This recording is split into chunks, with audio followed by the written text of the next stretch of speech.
Alrighty, welcome to episode 220 of Tokwa's Ask Us Anything. As usual, it's been a pretty busy news week. Tesla has returned its popular free FSD and enhanced autopilot transfer program, which will run in Australia until the end of June. To qualify for the program, a new or inventory Tesla must be taken delivery of no later than the 30th of June, and it must be owned by the same entity that owns the car which already has FSD or enhanced autopilot.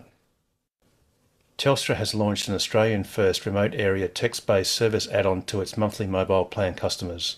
This free feature allows customers to send and receive text messages directly via SpaceX's vast constellation of Starlink satellites. While initially only available to Samsung Galaxy S25 phones, this service is expected to roll out to most other premium handsets in the coming weeks and months. And that was this week's news.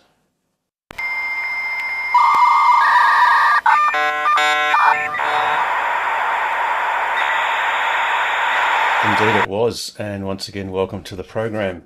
And as is customary, if there is anyone who is new and is comfortable in doing so, please unmute and say hello.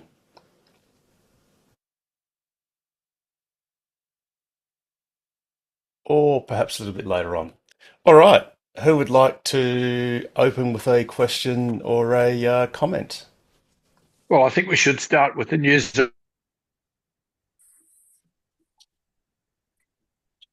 Oh, Frozen. Pete, we can't hear you. You've frozen. You've I can lost. probably continue on with what Peter was going to say, and that was the biggest news last week, which was some guy doing a lap around Australia in 8 days. No, it wasn't 8 days, Pete. It was 9 days. Sorry, 9 days. Where did 8 days from? Yeah. Well, 8.4 to be precise, but yeah, let's call it 9 days. Yeah, it was just a demonstration of the awesomeness of the new Model Y and just how good they are for road trips. So if anyone ever says, you can't take an EV out on a road trip, particularly the new Model Y, well, there's some idiot that proved that you can do, let's have a look, 13,360 kilometers in 202 hours. And So yeah, I think you only proved that 10 times, Harold. yeah, actually one one cool thing was that the first time took 19 days, so the 10th time took half that, which is sort of good. But yeah, we've crossed double digits. I really do hope that it won't take triple digits for the NRMA to get their Nullarbor charger working properly and other locations, and for there to be superchargers all around Australia, because we really do need them to save us from some of the other hapless charging providers. But anyway, um, actually, I guess I'll get to Heidi and Bandula, and then we might just do a little bit of a roundup of, well, my impression of the first 14,000 kilometres of ownership in the last 2 weeks. Actually, we'll do that. So, Bandula, your hand up was first, and I'll go straight to Heidi straight after. So, Bandula, yep, yeah, gotcha. Yeah. Thanks very much for taking my question. So it's related to both. I have two questions, both related to battery charging. So first of all, do I need to charge the battery on a sort of weekly basis? Although on during some weeks I don't do any traveling at all, it's say 80% or 75%, but on other weeks maybe it will go down to 30 or 40. So do I do charging as required or on a weekly schedule? Basically, as required. Now, do you have a standard range car, a rear wheel drive car, or an all wheel drive? It is a rear wheel drive Okay, car, which is so set at 100% charge limit. great. So yes, so what you do is you absolutely do just charge it on an as needed basis, an ad hoc basis. You don't need to have a regular weekly or fortnightly charging pattern. Obviously, with the rear wheel drive vehicles, the new ones which have the LFP battery chemistry, Tesla recommends that you charge it to 100% periodically. So, Correct. and that's perfect. So if you charge it once a week or once every 8 days or 10 days or whenever you sort of remember or feel like it, then that's perfect. Take it up to the full 100%, and then you're done. Yeah. And then the car will be perfectly happy to sit at 50%, 40%, 70%, basically for weeks on end. There's no issue whatsoever. And then Yeah. whenever you feel like it next time, just recharge it. A similar thing applies for the long range vehicles. The only difference there is on a daily basis, Tesla recommends you take the car, you charge the car up to 80%. And the way you can tell the difference if you're not sure is if you look on the charging screen, if you see the words daily and trip, it means please only charge it regularly to 80%. If you do not see those two words, then you can absolutely charge to 100% periodically whenever you feel like it. Right. So the second question is um, preconditioning of battery. Is it necessary? No. So, um, and this actually dovetails into some new features that Tesla has introduced. So the car will always mandatorily precondition, or basically always precondition, when you are navigating to a supercharger. So if you see the red supercharger pin on your navigation screen and you navigate to that pin, the car will precondition. And it basically takes the battery up to about a bit over 50 degrees Right. Celsius. For superchargers, because they are high power, it does save a little bit of time, but we're probably talking about a couple of minutes total charging time. And Tesla, in its wisdom, has decided that that's a good thing to aim for and will always precondition.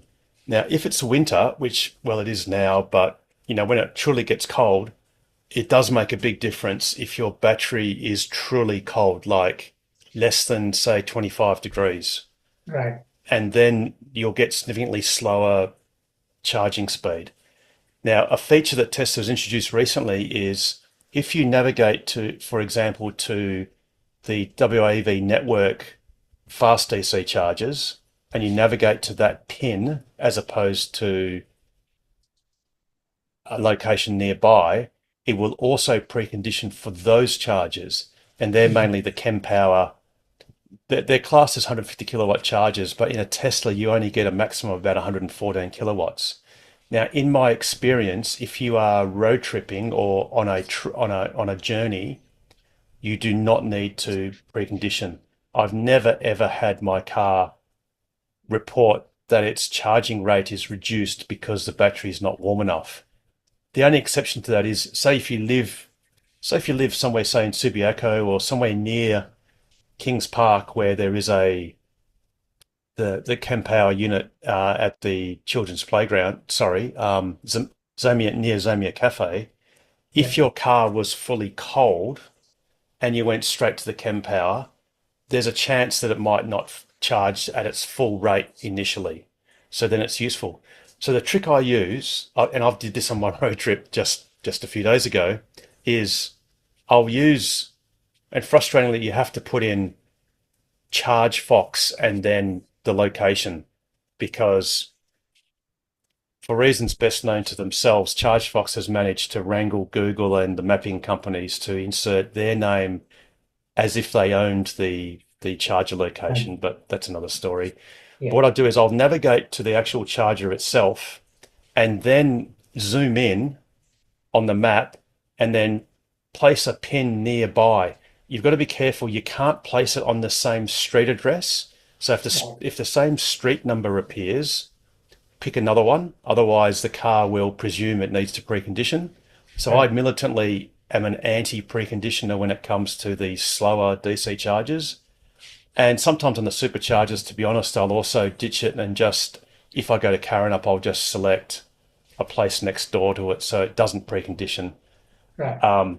But, there are very legitimate reasons for preconditioning, and the car does offer that as an automatic feature.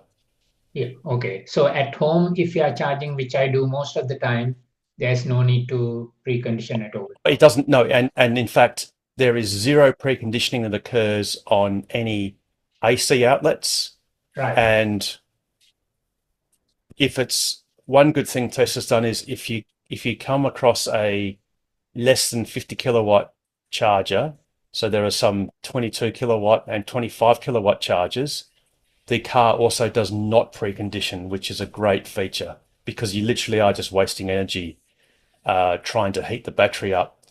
And that can become a sizable proportion of the energy that's going into your car from the slow DC charger. So yeah, at home, there is no option to you can't manually precondition. It's something that's a function that's done by the navigation system when you navigate to a known fast DC charger. Okay. Thank you very much.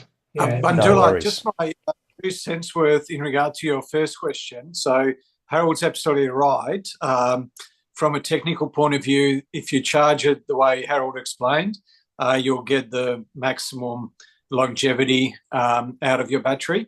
But just from a human perspective, and humans are, creatures of habit, I found that I need to plug my car in every time I get home. And the reason being is it's just a good habit to get into. And then I'll never get to my car and notice that I forgot to plug it in because I just plug it in every time. And it's perfectly fine to do that. I mean, I've been doing that. My Tesla Model Y, I've had a look and the degradation is above whatever the average is. And I've always just left it at 100% and just plugged it in. Tesla does say, as Harold mentioned, to charge to 100% periodically. I think they mention at least once a week. But one way that you can get around having the battery sit at 100%, if you didn't want it to sit there for extended periods of time, but still you want it to plug in, not to get out of that habit, is you can just drop the maximum charge rate to, 80 or 90%. And Harold, correct me if I'm wrong, but are there benefits in having the car plugged in, even when it's not charging? No, that you only do that if you go on holidays. So obviously recommendations, if you're going on holidays, plug your car in, leave it plugged in, and then set the slider to whatever you prefer. But no, you definitely don't need to generally plug it in per se. That doesn't actually do anything. If you do leave your car plugged in, I've noticed, and it can vary, that the car will take about 4 sips a day, roughly every 6 hours or so, to recover any vampire drain that occurs in the battery because of parasitic losses and all that sort of stuff. So no, Pete, there's no need to do that. Now the reason that Tesla recommends, now when they say per week to do the 100%, I think that's on the presumption that you may be doing several hundred kilometers or let's say quite a few hundred kilometers per week. The issue with the standard range batteries is their LFP chemistry, lithium iron phosphate chemistry, and they have a very flat voltage gradient between fully flat and completely 100% full. The actual difference in voltage is very, very minor. It's only a few volts, whereas the long range batteries, the pack has a voltage range of about 70 volts. So these NCA packs, the long range packs, are really easy to see what percentage you're at because you can just effectively measure the voltage compared to a reference. The lower, the short range, standard range cars with the LFP packs, because the battery, the voltage difference is so minor, it's all but impossible to really get a proper gauge somewhere in that voltage range. So what Tesla does is it needs to fully charge the battery, and when it does that, there's a known way the battery behaves at the very top voltage, and then you effectively count the current going in and out of the battery. And obviously when you're counting things going in and out, you effectively have small errors that build up over time. And the more you do this sort of differential counting of charge going in and charge going out, you'll get an accumulated error that'll gradually grow, and there'll be less confidence in the battery management system knowing exactly where the battery is, which means that at the extreme, if you're, say, driving down to, say, 5 or 10% of the capacity, it may unexpectedly be lower than it thought at that extreme low level. And to alleviate that, Tesla recommends, and as Pete says, they say weekly. The point here is that it's better for Tesla to present a very simple recommendation. Charge to 100% at least once a week. So that just sort of covers 99.9% of all use cases. But obviously, if you're using your car very little, then it actually doesn't matter how long it is between charging intervals. It could be a month, because the car may start at 100% and after a month it may be at 40%, and that's completely fine. It's when you oscillate between, say, 20 and 80, and you do that week in, week out, and never actually go to the 100% periodically, that the battery will become uncalibrated and then could cause an issue if you then press on to push it to its greatest extent, which is taking it down to, say, 5 or 10%, in which case, like I said, the car might get embarrassed because it didn't realize that it lost that 5% due to accumulated errors. Yeah. Okay, thank you very much. Thanks. No worries. Heidi, you got your hand up. I do. Question is, I went to Mora, which is about 160, 170 kilometers. And then from there, I drove to Dalwallinu. Now, there is a charging station in Mora, but you need to have your own power points. I didn't have that. So I drove to Dalwallinu, which is another 100 Ks. At about 270 Ks, I was on 10% battery. Is this normal?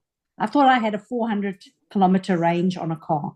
Yep. Okay. So you've got a standard range Model Y? Yeah. Yep. Okay. So, and did you leave at 100%? I left at 100%. Yep. Okay. So what happens is, and this is not Tesla's fault or any of the other car makers' fault, the actual rated range of the cars is legislated to be described under a standard. And in Australia, we currently use the WLTP, which is a European-based efficiency standard. I think it's a worldwide light transport program, I think. Mm-hmm. And if you recall, in the old days with petrol and diesel cars, you used to get a city figure and a highway figure. And the city figure for fuel efficiency was always worse than the highway figure. And the basic reason for that is that around the city, you do a lot of start-stop traffic. And every time you stop, you heat up your friction brakes, because that's the only way that these cars can slow down. Whereas when you're in the country, you don't have that start-stop traffic sort of effect. But that sort of hides the physics fact that actually inherently efficiency goes down with speed. So because as you go faster, the wind resistance and drag caused by wind resistance increases by the square power of speed increase. So it actually gets less efficient the faster you go. Although our cars are very aerodynamically efficient, so it's less of a bad factor. A huge influencing factor on country roads is the chip seal road. So as opposed to driving around Perth or even up and down most parts of the Forest Highway, where you have basically tarmac, so that's effectively tar with very fine aggregate mixed in and very smooth, and you'll notice it's very quiet when you drive on it. When you go to the chip seal roads anywhere outside of the metro area, basically in Australia, effectively, or at least in WA, you'll hear the road noise dramatically increase. And that noise is literally energy being bled from the car. So even though the WLTP standard, and I dare say because it's a European-based standard, they're probably basing it on European standard roads. And for example, I've not driven on a single piece of road in Europe, and I've been through most of Europe, except for say the Nordic states. It's all either concrete or tarmac. I've not seen chip seal. I wouldn't say it's necessarily uniquely Australian, but it's a very cheap form of building a road, and it's very long lasting because you're basically running over blue metal, and it's very inefficient. So that's why, yes, even though the nameplate range, and it is true, around town is about 400 kilometres, and you absolutely get 400 kilometres range around town. And even on the eastern seaboard, if you go up and down the Hume Highway, which is almost all concrete, it's amazingly smooth and efficient. But around rural WA, yeah, you will get about 100 kilometres off that nameplate range. And that's completely normal. It's due to the physics of the car being driven over completely different roads to what it's been tested to. Okay, so that means that when I go to Geraldton, I'll need to charge in Lancelin and in Dongara. No, because I won't make it. no. So you can charge. You can go better than that because Lancelin. I mean, obviously, do charge in Lancelin if that's a place you like to charge.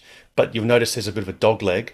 Never charged there before, but I've got to go see the doctors there, so it doesn't matter. No. So charge at Jurien Bay, which is halfway. Yep. Okay. And you'll be totally fine. So absolutely. If you are stopping at Lancelin, you'll be able to non-stop it to Geraldton from Lancelin, no problems. Yes. You done it? About 25 times now. Yeah.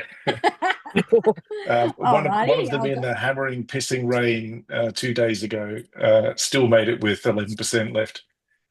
Well, I've got to charge. Doesn't matter where I charge really, because I've got to do Lancelin, Jurien Bay, and Dongara on the way up to Geraldton because I'm going to see all the doctors on the way. So I can charge wherever. Well, that's even better then. So what you do is use the charging stops.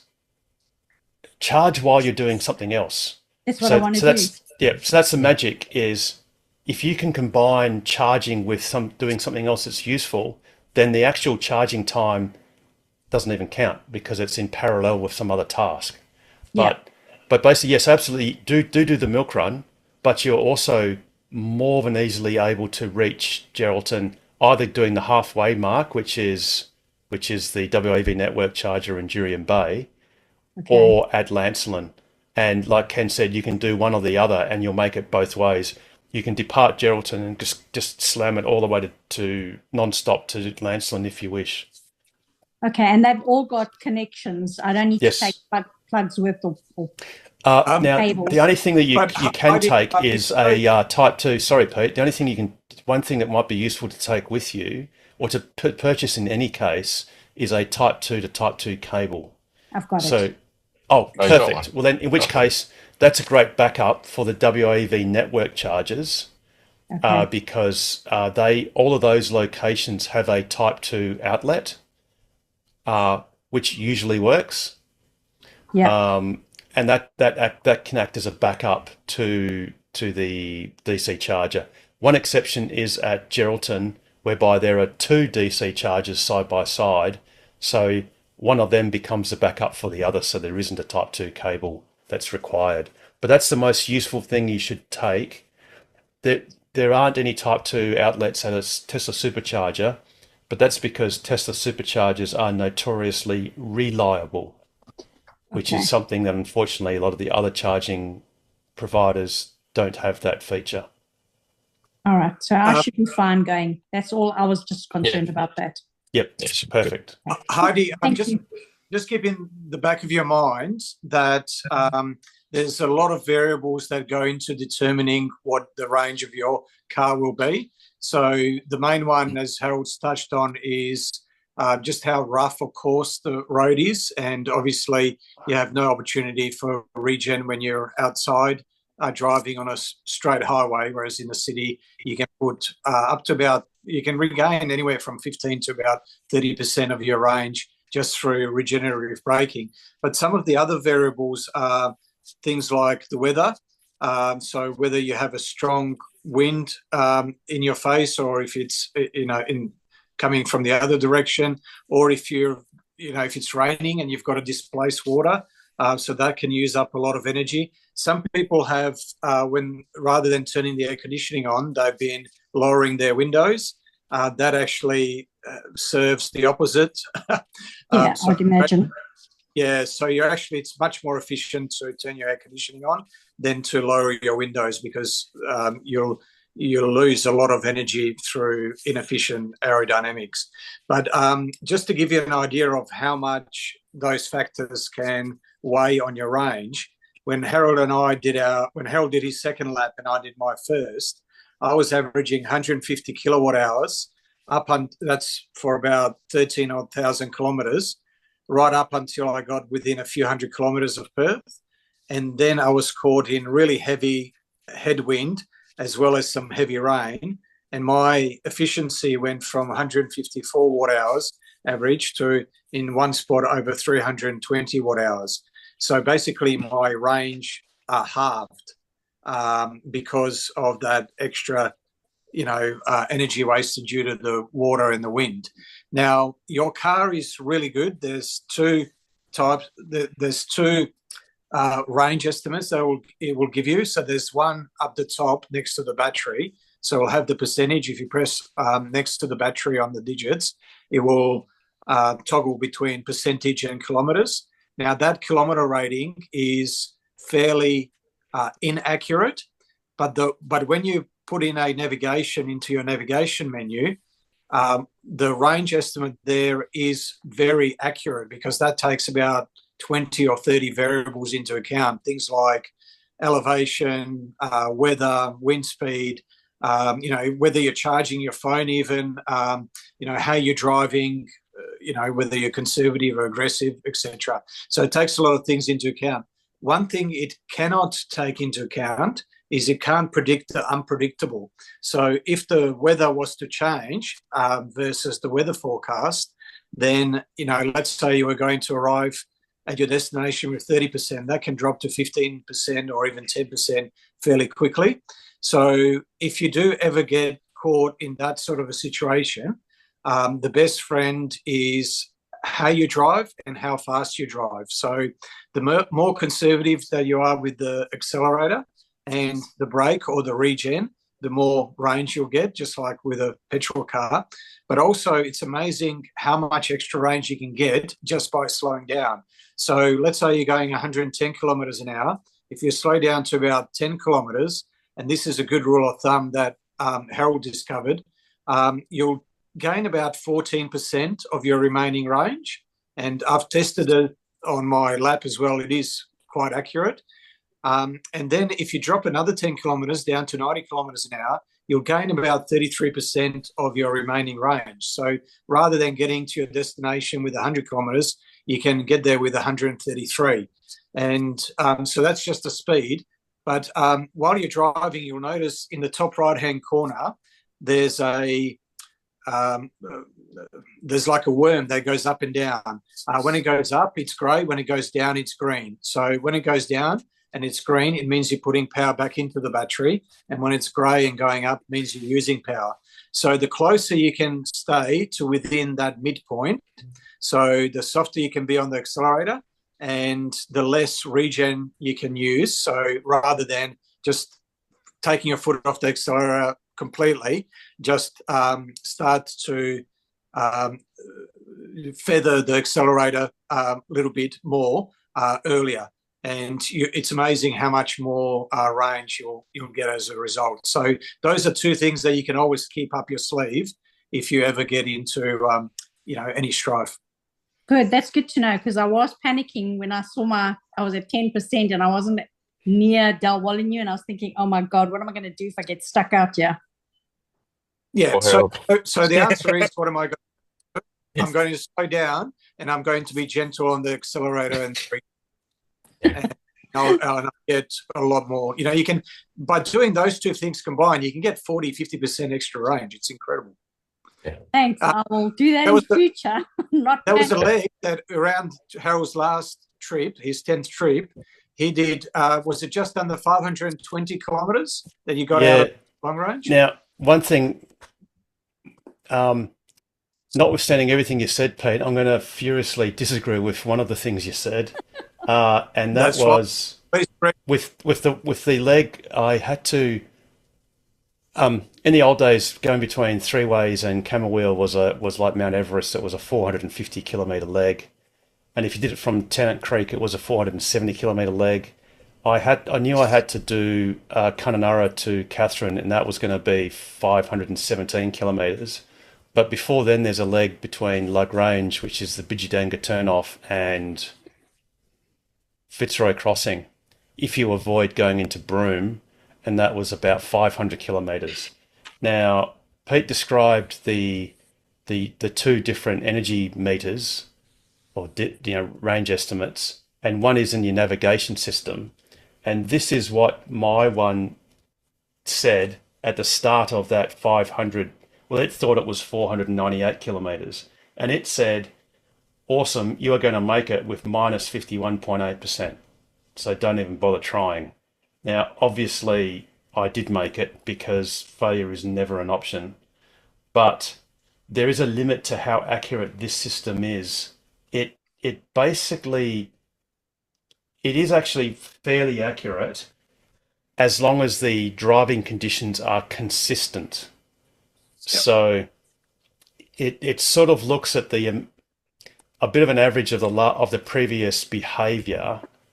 I guess one good thing is it's probably generally pessimistic, generally, but I have seen certain anomalies, such as coming south from, let's call it Carnarvon, and you say arrive at Northampton, and then you go down the hill from Northampton down to, say you're coming from Kalbarri the long way, go down from Northampton down to Geraldton. That will often give the car a false sense of efficiency because it's going downhill.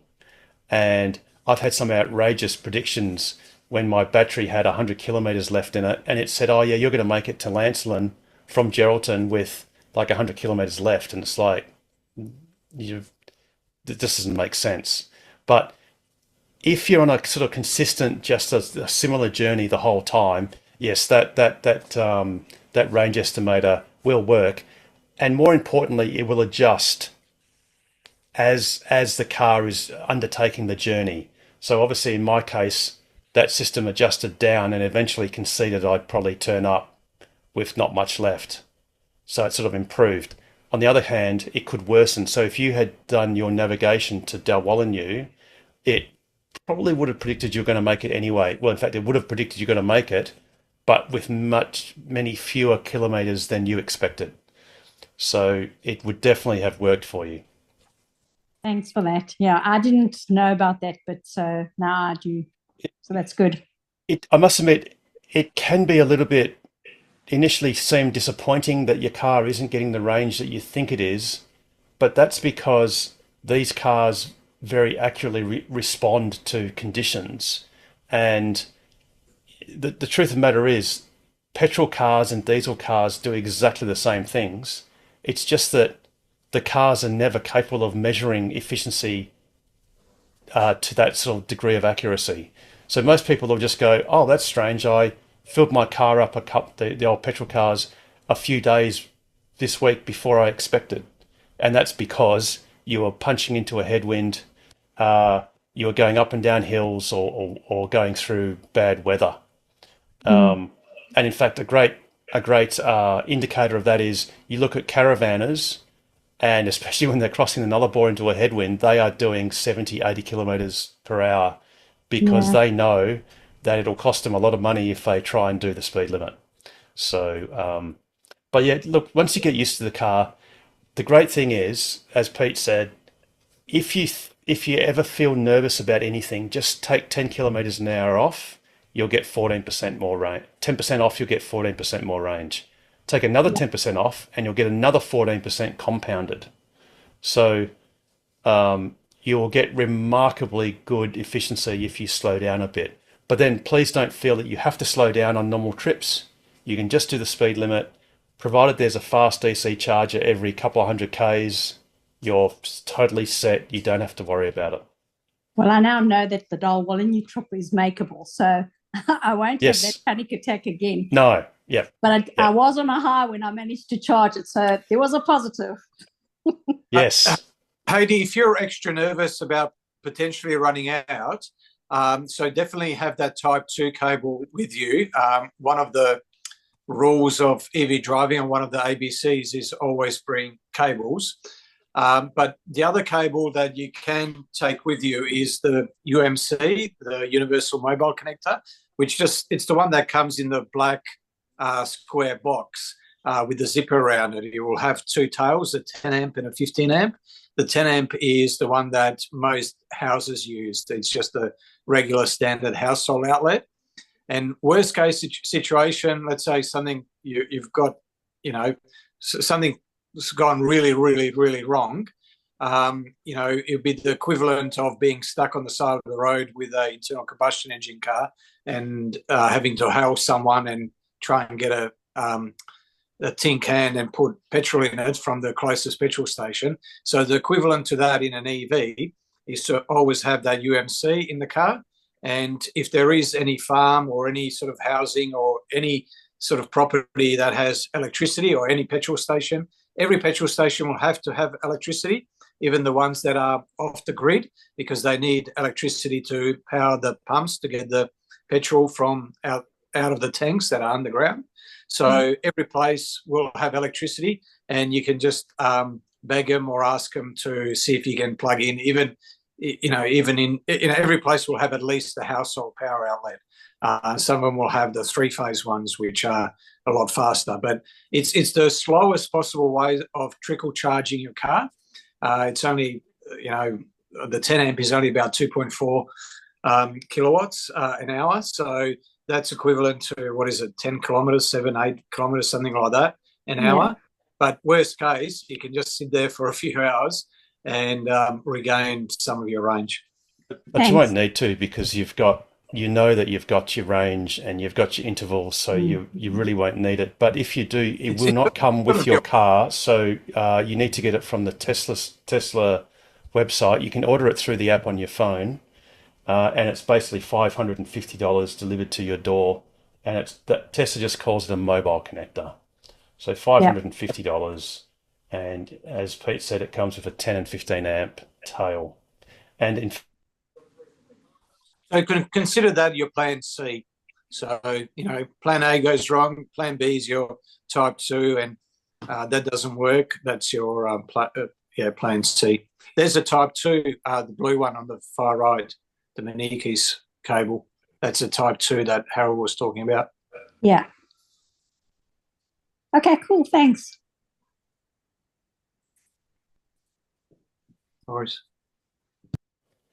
Sorry, I was muted. So Tesla has a bundle as well. I saw that. There is a $1,200 home and mobile connector bundle, and That's all right. You get a discount. You get a discount to get the two together,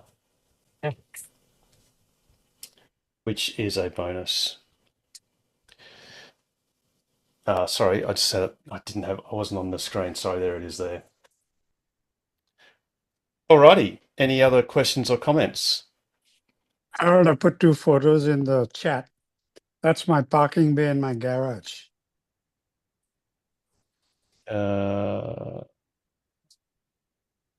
Let's just see if I can get this up.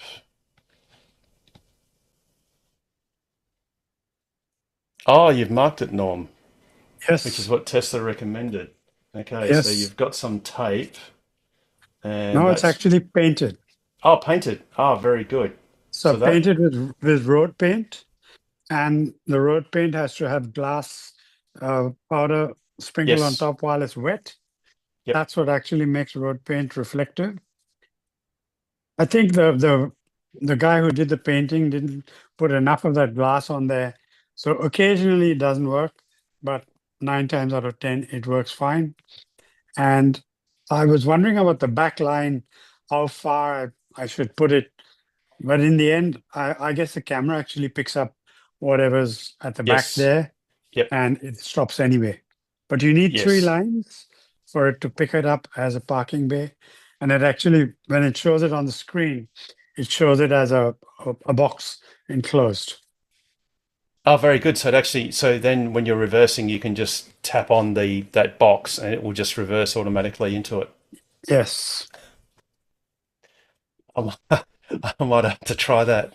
I've got brick pavers, so I might just use tape. But yeah, that's interesting. That is interesting. Maybe luminous tape might be a bit better if you can get some of that. Yes, yeah, as long as it's sort of prominent, that's right. Yeah, as long as it's basically prominent, it should work. Oh, that's a good tip there, Norm. That's pretty cool. So you just reversed in a general direction. Yep. See the parking symbol offered, tap on it, and it just reverses. Very good. I tried to put the video in there, but for some reason it wouldn't let me put the video. I haven't put it yet because it wouldn't. Oh, but you'll have your number plate, so yeah, that's all right. No, I've blanked it out, but. Anyway. Oh, okay. Yeah. I'll maybe send it to me, and I'll try and do it next week or something like that. Okay. Very good. Alrighty. No, anyone else? How accurate is it width-wise? I've actually got dimensions from the manual. Yeah, but how accurate is it width-wise? Because my garage is very, very narrow. I've literally only got about probably 140 mil either side from my wing mirrors. Do you think it'd be accurate enough for that? I believe so. It's the cameras are going to see whatever's on the side and the back anyway. And previously, when I had Summon on the old car with the ultrasonic sensors, we actually had two cars in that garage, and I just put it on the tight, whatever it's called, very tight dimensions, and I would summon it into the garage simply. At the moment, I don't have Summon, so I can't try that. Right. Oh, that's good. Excellent. But I'm getting my new car next week, and that one will have getting full FSD on it. So that should have the Summon on it, and presumably it's enabled now. Well, I'm waiting for the 12th of June. Oh, 12th of June. I'm on the 9th. No. Just a bit after 12th of June is when Tesla releases the auto Cybercab. Yes, they do. Yes. That's the rumor. Yeah. The rumor, yes. Absolutely. It seems like they've been testing Model Ys in Austin with sounds like there was a person in the car but in the passenger seat with no one behind the steering wheel. Apparently they've been doing that a couple of weeks already without any major incidents. Indeed, and that's as expected because that's what Tesla's been working towards the whole time. And I think most people, look, even me included, it's not really real until it actually happens, but it's certainly becoming very real pretty quickly. And it's going to be that slowly, and then all at once. And when it hits, it's going to be quite momentous for everything, for the share price, for sentiment, for all sorts of reasons. It's going to be a very momentous thing, albeit it's something that's been in the works since, Ken bought his Model S, his ancient Model S, and I bought my Model X when that was something that was going to be achieved in 12 months 8 years ago. So now will be the time. This is the year that it's going to happen. And it's going to happen pretty quickly and very, very forcefully. And they're going to ramp the numbers of vehicles doing it quite surprisingly. I was at my GP's, and his makes a habit of often being late, but he had a cup up on his shelf that said, "Often late, but worth the wait." And I thought, Elon Musk does pride on making the impossible merely late. Exactly. And look, it's not like it's been done before. It's not like there's a roadmap. It's not like there's an instruction manual and step-by-step instructions to follow. So whenever you're breaking new ground, to try and put a time frame on it is brave at best. So, yeah. But look, they're still the first. I mean, you could argue that Waymo's been doing it, but have they really? It's very much geolocked. It's very much uncommercial with what are they, $130,000 cars with all those LiDARs? Plus. No, that's probably US dollars. That's if not more. It's more like $200,000 each. Yeah. I think the Jaguar I-Pace is well over 100. Yeah.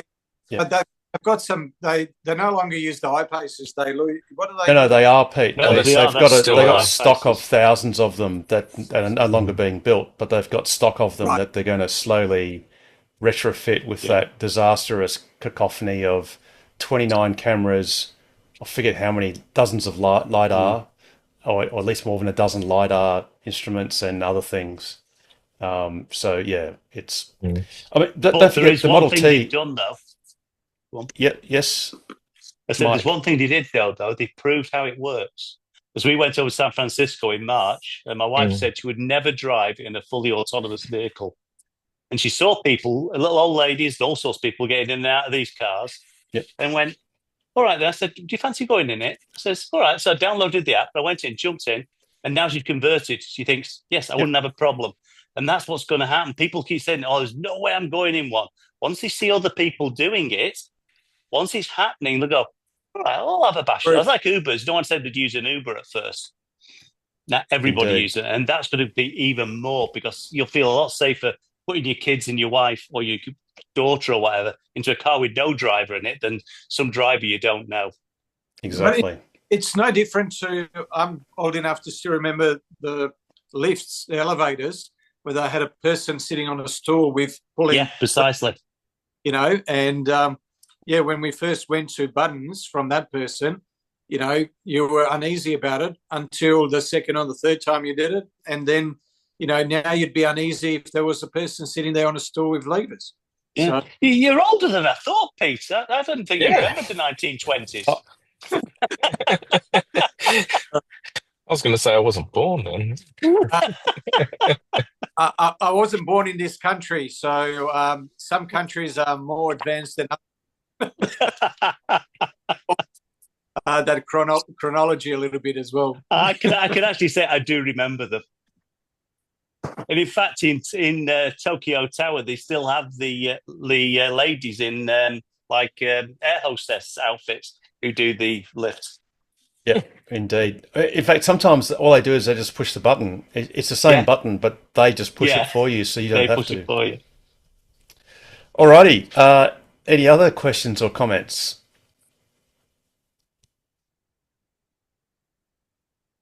Well, I've got a cup. Sorry? Time to tell us about your trip. Okay, so I guess I could provide my potted review after 14,000 kilometers in the Model Y, the new Model Y. So please firstly, the suspension is excellent. As you probably know, we had an Ask Us Anything 2 Wednesdays ago, and that was a couple of days after I returned from my 9th lap. And that was always going to be scheduled for when it was, because my wife was at a conference in Melbourne, and I decided to do the world's longest Uber pickup request, which was from Perth to Melbourne, to pick her up from the airport, take her to Melbourne and whatever. So I got back, and obviously had the new Model Y arrived just in time, that would have been the 9th lap and that would have been okay, but it wasn't to be. So I got back, I had a 4-day break. I think I got back on the Tuesday. The next day I picked up the car on Wednesday fortnight, and on the Sunday morning at pre-dawn I went on the trip. Because I had just done a lap, I observed how abominable some of the roads were in the Northern Territory and Western Queensland, and I even lamented a crossover in Melbourne on the Hume Freeway where you got a big rut, and that was pretty terrible. So what I decided to do was, because I got the launch edition new Model Y, that came with the 20-inch I think it's 20-inch alloy wheels. And I decided to take Helix. Is it Helix or something? Yeah, wheels. I decided to remove them, take the Apollo wheels with the Gemini wheel caps from my old car, and which is basically the old model Gemini or Aero wheels, took them off, put brand new rubber on. So it was the same Hankook Ion EV tires, exactly the same as the previous lap. So it was the same wheels, same tires. So then I could get a direct comparison on the suspension and how it all worked, given that I was wearing the same shoes, exactly the same. So there's no variation with a profile or brand of tire. And I can definitely confirm that the suspension, it's like chalk and cheese. It is so much smoother. And yes, I did hit the bump stops a couple of times because the road's really bad. And, you know, it can still hit the bump stops, but that's what they're there for. But in general, the actual road feel was so much smoother. So much smoother. So that was really good. The other big difference is the cabin sound. So especially when you go on the chip seal road, which, I mean, in my 9th lap, it was so loud that I'd actually put in AirPods, noise cancelling AirPods, because it was just getting annoying listening to the radio because it had to be just so loud that it was just annoying. On this trip, you just didn't have to do that. It's hugely a huge difference in noise. The other thing too is the old Model Ys did have that issue where you got this weird sort of low frequency resonance, and it was kind of like a weird noise that you'd get from that cavity resonating. In this car, that's just completely gone. There's just none of that whatsoever. So that was really good. So suspension, fantastic. The next thing, one thing I just learnt today, because I didn't have enough time to do it when I left, because like I said, I only had the car for 4 days before I left, and I had to get wheels put on and all that jazz, was you cannot use the Starlink terminal through the roof. I just confirmed that this evening. So what I did, I don't know if I've got a photo handy, but I basically mounted the Starlink dish. I just leaned it into Starlink Mini. So it's about the size of an A4 piece of paper, except it's a little bit squarer than an A4. And I just basically laid it on the top of the touchscreen, one edge on the top of the touchscreen, and let the other edge just lay on the dash. So it's like on a bit of an angle, sort of facing out the windscreen. And I just got some bit of double-sided tape, and I sort of sliced it in half lengthways and just put a bit of strip across the edge. So if you can imagine just the top edge of the touchscreen, I just put the tape on the top edge and then just laid the Starlink terminal on it, just so it had a bit of grip. And then I didn't have to do anything for the dash part. That was perfectly okay, it just sat there really well. But that's how I did it because of time constraints. I also had an issue because those 12-volt cigarette lighter type adapters, they're just crappy. They just don't really hold in properly, and it became annoying because my fridge started to sort of not work properly and the Starlink kept on turning on and off. But I bought I think I described this last episode, I bought a cable from Amazon, which got delivered within a few hours on a Sunday, which has 3 connections. It's got the 12-volt cigarette lighter output connection, it's got a USB-C connection, and it's got the Starlink DC connection on one end, and then it's got the standard DC connection on the other end. I eventually just plugged the Starlink terminal into the USB outlet that's under the armrest. It's now moved on the new Model Y. On the old Model Y, there used to be 2 outlets in the front compartment near your phone chargers. Now there's 1 USB-C outlet in the rear compartment under your armrest, and I just connected that up and it worked perfectly. Because in the new Model Y, the the USB-C outlets are I think they're PD outlets, so they do power delivery, and they can pump out up to 45 watts. So that was more than enough than what the Starlink terminal needed. But like I said, when I tried it this evening, as soon as I put the terminal under the newly coated glass roof of the new Model Y, did not work. So dispense with all of those suction cup accessories and whatever. Just if you want to use Starlink on the new Model Y, just mount it on the dash. That's the easiest thing to do. And coincidentally, if you go and look inside the new Model Y, that advanced coating actually covers about 95% of the glass roof, but you'll notice there's a distinctive strip missing at the very back.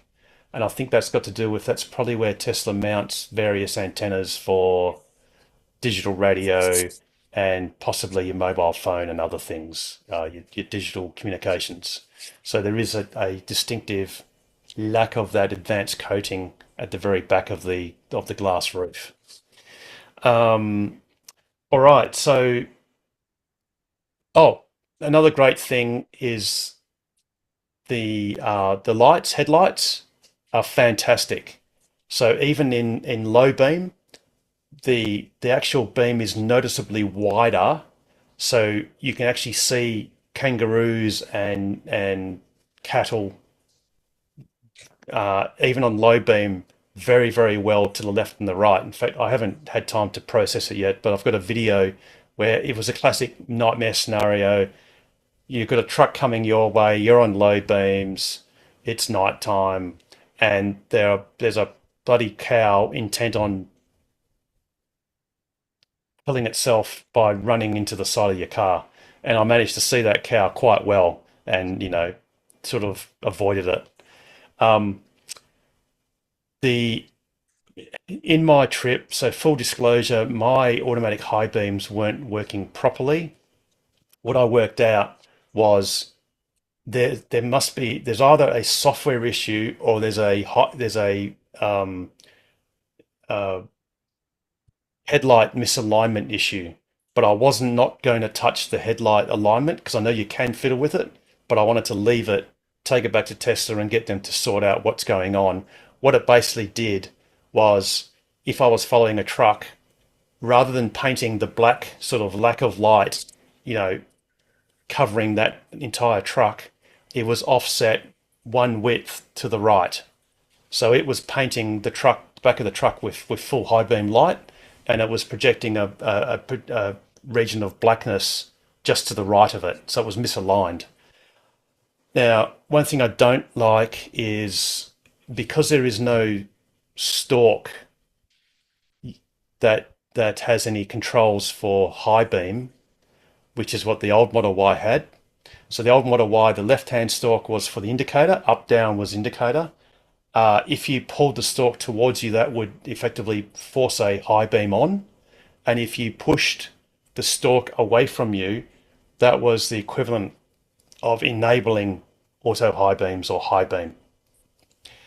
On the new Model Y, the only way you can control high beam is by a single button press. And the button press has two functions. If you press it briefly, that's like a high beam flash. If you press it down and hold it after half a second, that is a signal to transition from manual high beams to auto high beam. Now say one issue that I've had is, you're driving along, there's a truck in the distance with its high beams on. It's so bright that the car recognizes it, and then active high beams gets enabled or invoked, and it will paint a black area around that truck, which is the correct thing to do. The problem is, as you are approaching each other at a closing speed of a couple of hundred k's an hour, the truck will then eventually turn its high beams off and revert to low beam, but sometimes that's quite a distance away, and then the car will no longer perceive that as being needed to be suppressed, so then it will then flare its full high beams on. And of course, when you notice that, you go, oh, I'm appearing like an idiot because it looks like I'm flashing the truckie who just turned his high beams off. So what you want to do then is suppress high beam. Again, in the old car, you would just flop the high beam lever sort of to the neutral position, which would then suppress high beams. Because now you've got to press a button, what happens is when you press the high beam button to turn off auto high beams, the first thing it does is flare it on to full and then turn it off. So then again, it looks like you're flashing the truckie again, which is less than ideal. And there is a way I've worked out how Tesla can reprogram that button's function, but it's beyond the scope of this program right now, but it can be done. And we'll try and get that information to Tesla and see if they can do anything with it. But that's less than ideal. And unfortunately, that just is a classic compromise. When you convert a stalk with 3 or 4 degrees of freedom or 3 or 4 different functions down to a single button press, there's always going to be a compromise. Now, obviously, if the automatic high beams worked perfectly, then you would never have to suppress them, and then that problem disappears anyway. But unfortunately, in the outback, when you have trucks with high beams, with ridiculously bright high beams from a very long distance, you'll always clash with this sort of functionality. So that's the lights, great lights. When the high beams work perfectly, it's just fantastic. The quality of the light's really good too. So, I'm getting older eyes. I always would prefer more and more light, but to be honest, I never had a lack of light. So that was great. And that's even though, in spite of the fact that these high beams are these low and high beams are actually noticeably lower mounted to the car, because on the old Model Ys they are near the top where the bonnet is. In the new Model Ys, they are where the old spotlights used to be in the premium versions of the Model Y. They're much lower. Oh, and by the way, the light bar just looks awesome, and the tail light thing just looks awesome. I was fortunate enough near Campbelltown. I actually thought there was a Cybertruck coming up, sneaking sort of beside me, and I thought, oh, this would be fantastic to see a Cybertruck. And it was actually it was a new Model Y. And as it was sort of passing, and I think I ended up actually passing it later, and it was behind me, and I was sort of in front of it. And then I see this on-ramp to the left of me, and as I look to my left, I see another new Model Y, and I almost lost it. Like, I just thought, this is amazing. I'm sort of girt by new Model Ys. But anyway, the lights are awesome. The one thing I didn't like, and this is not just the new Model Y, this is all current Teslas, is the automatic wipers. And I'm going to Google how to take the wiper blades off. Not the blades, sorry, the actual wipers off, because I'm sure you can just click them on and off, because there is nothing worse than being broad daylight, virtually not a cloud in the sky, or just dappled clouds. You've got a windscreen full of insects, which are fine because their blotches are their guts are just splattered where their bodies hit the windscreen. And then at random, because the car feels like it just decides to smear all of that all the way across your windscreen. And in fact, that photo was taken near Mundrabilla, facing westwards, approaching a setting sun in the west. And that, I must admit, that did do my head in, with the auto wipers refusing to be truly off when you use autopilot. So that was a big gripe. That really sucks, and I really wish Tesla would take no for an answer. No being no, I do not want auto high beams on autopilot. If autopilot can't see properly because it's raining or whatever, then just do the red steering wheel of death and disengage and make all the noise you want and say, I'm not driving anymore if you don't clean the windscreen. But please don't make me put up with this, given that even though the windscreen was in that condition, autopilot was still happy to operate. So that just became annoying. And I think that's basically about it for the new Model Y. Oh, some people have been asking about efficiency. To be honest, it's impossible to tell because there are just far too many variables. You know, when I did my 500 kilometer, 517, sorry, 517 kilometer personal best, you know, long distance non-stop driving, I think I averaged roughly about point to point, roughly about 85 kilometers an hour, roughly, through necessity. Now, when I did the much shorter 450 kilometer gap between Three Ways and Camel Wheel, I actually thought that I'd be able to approach probably about 100 kilometers an hour, which would have been an absolute out of the park personal best transit time across that leg. Unfortunately, I had a 20 kilometer an hour headwind, which of course then blows everything out of the water, and I had to do the traverse at roughly 85 kilometers an hour, which is probably about right because you almost delete that headwind off your speed going forwards almost. So yes, the cars claim a greater efficiency than the old Model Y, but on my lap, I think I averaged 183 watt hours per kilometer on my. Actually, I'll just check that out because I have got those numbers on. Sorry, 2 seconds. The 100, right. That's what you posted on X, I think. Okay, so actually, this was my old Model Y. That was 175.7 watt hours per kilometer, and then on the where did that one go? Sorry.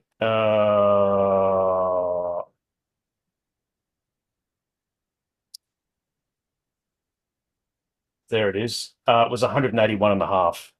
Now, actually, right, the fact that the newer car had a worse efficiency was actually a testament to the fact it had a brand new battery pack, which had a usable full pack of roughly 74 kilowatt hours, whereas my old Model Y, it actually has some battery issues. It's got some instability issues. So by necessity, I had to actually drive slower to get better efficiency to compensate for the less capacity. And you don't need to worry about your cars because my old Model Y has its odometer's got 100. It's got 189,000 kilometers on it, which is more than 12 years of average use for a normal WA motorist. So please don't worry about the capacity of your cars or your batteries. But in my old one, it was degraded and it had some issues. So I had to, by necessity, go a lot slower and therefore be more efficient than the new car. But there is no doubt that the new car is actually more efficient. It has a sleeker shape. And also, that was one quirk that I did notice, and you just have to get used to it. The new Model Y has a different way of treating the brakes. It is effectively a brake-by-wire system. There is still technically a linkage of the brake pedal to the hydraulics, but it's very much decoupled and it's like an emergency. I think you have to actually depress the pedal a lot to actually get into the physical part of the linkage. So what the car does to get some more efficiency is it actually pulls the brake pads further off the disc. See, most old cars, the brake pads are always touching the disc and they've always got a little bit of pressure on the disc. So there's always a little bit of resistance. Now Tesla has actually, because it's all electronic, has lifted the discs, the brake pads slightly off the discs. And I did notice on one of my, I wouldn't call it an emergency stop, but one of my more rapid stops, it sort of feels like initially there's nothing and then it kind of grabs. It's like this little sort of, it's like you can feel it grab and then it's consistent. like a little dead band, but it's only by milliseconds, and it doesn't actually change the braking effort. It's just that you notice there's a subtle difference. But again, that's totally okay because you're getting the benefit of better braking performance. You're getting more regen. I did notice the maximum regen I got was 89 kilowatts, which is pretty good. That's doing sort of the speed limit and then lifting off completely. It regenerated with about 89 kilowatts of power. Oh, and speaking of which, power, personally, I don't need to buy a Performance Model Y, the new one. And in fact, I wouldn't, because I know that the new Performance Model Y will have its suspension lowered by 1 inch because the previous model did. So it'll be a harsher ride. And I know that the camber will be increased because as you squash down the suspension, it increases the camber and it'll increase the tyre wear on the rear. The power that the Launch Edition has, which is the same as all of the ones you can buy now, if you add the acceleration boost, is out of this world. So I saw the maximum power that the car created was 320 something kilowatts. And I'm pretty sure that's about the same as my old Performance did. So I think that the way the acceleration boost works is when you're doing sort of like the 80 to 110 kilometer an hour overtaking maneuvers and you just floor it and end up at what would be in Western Australia far past the speed limit as you're overtaking a road train, I'm certain that power is unfettered. It's the maximum power the car can develop. I think the way they nobble it to get the 4.3 seconds rather than the 3.9 seconds is when you're standing still. I think they kind of delete some of that brute force acceleration from a standing start so that it's not the same as a performance car.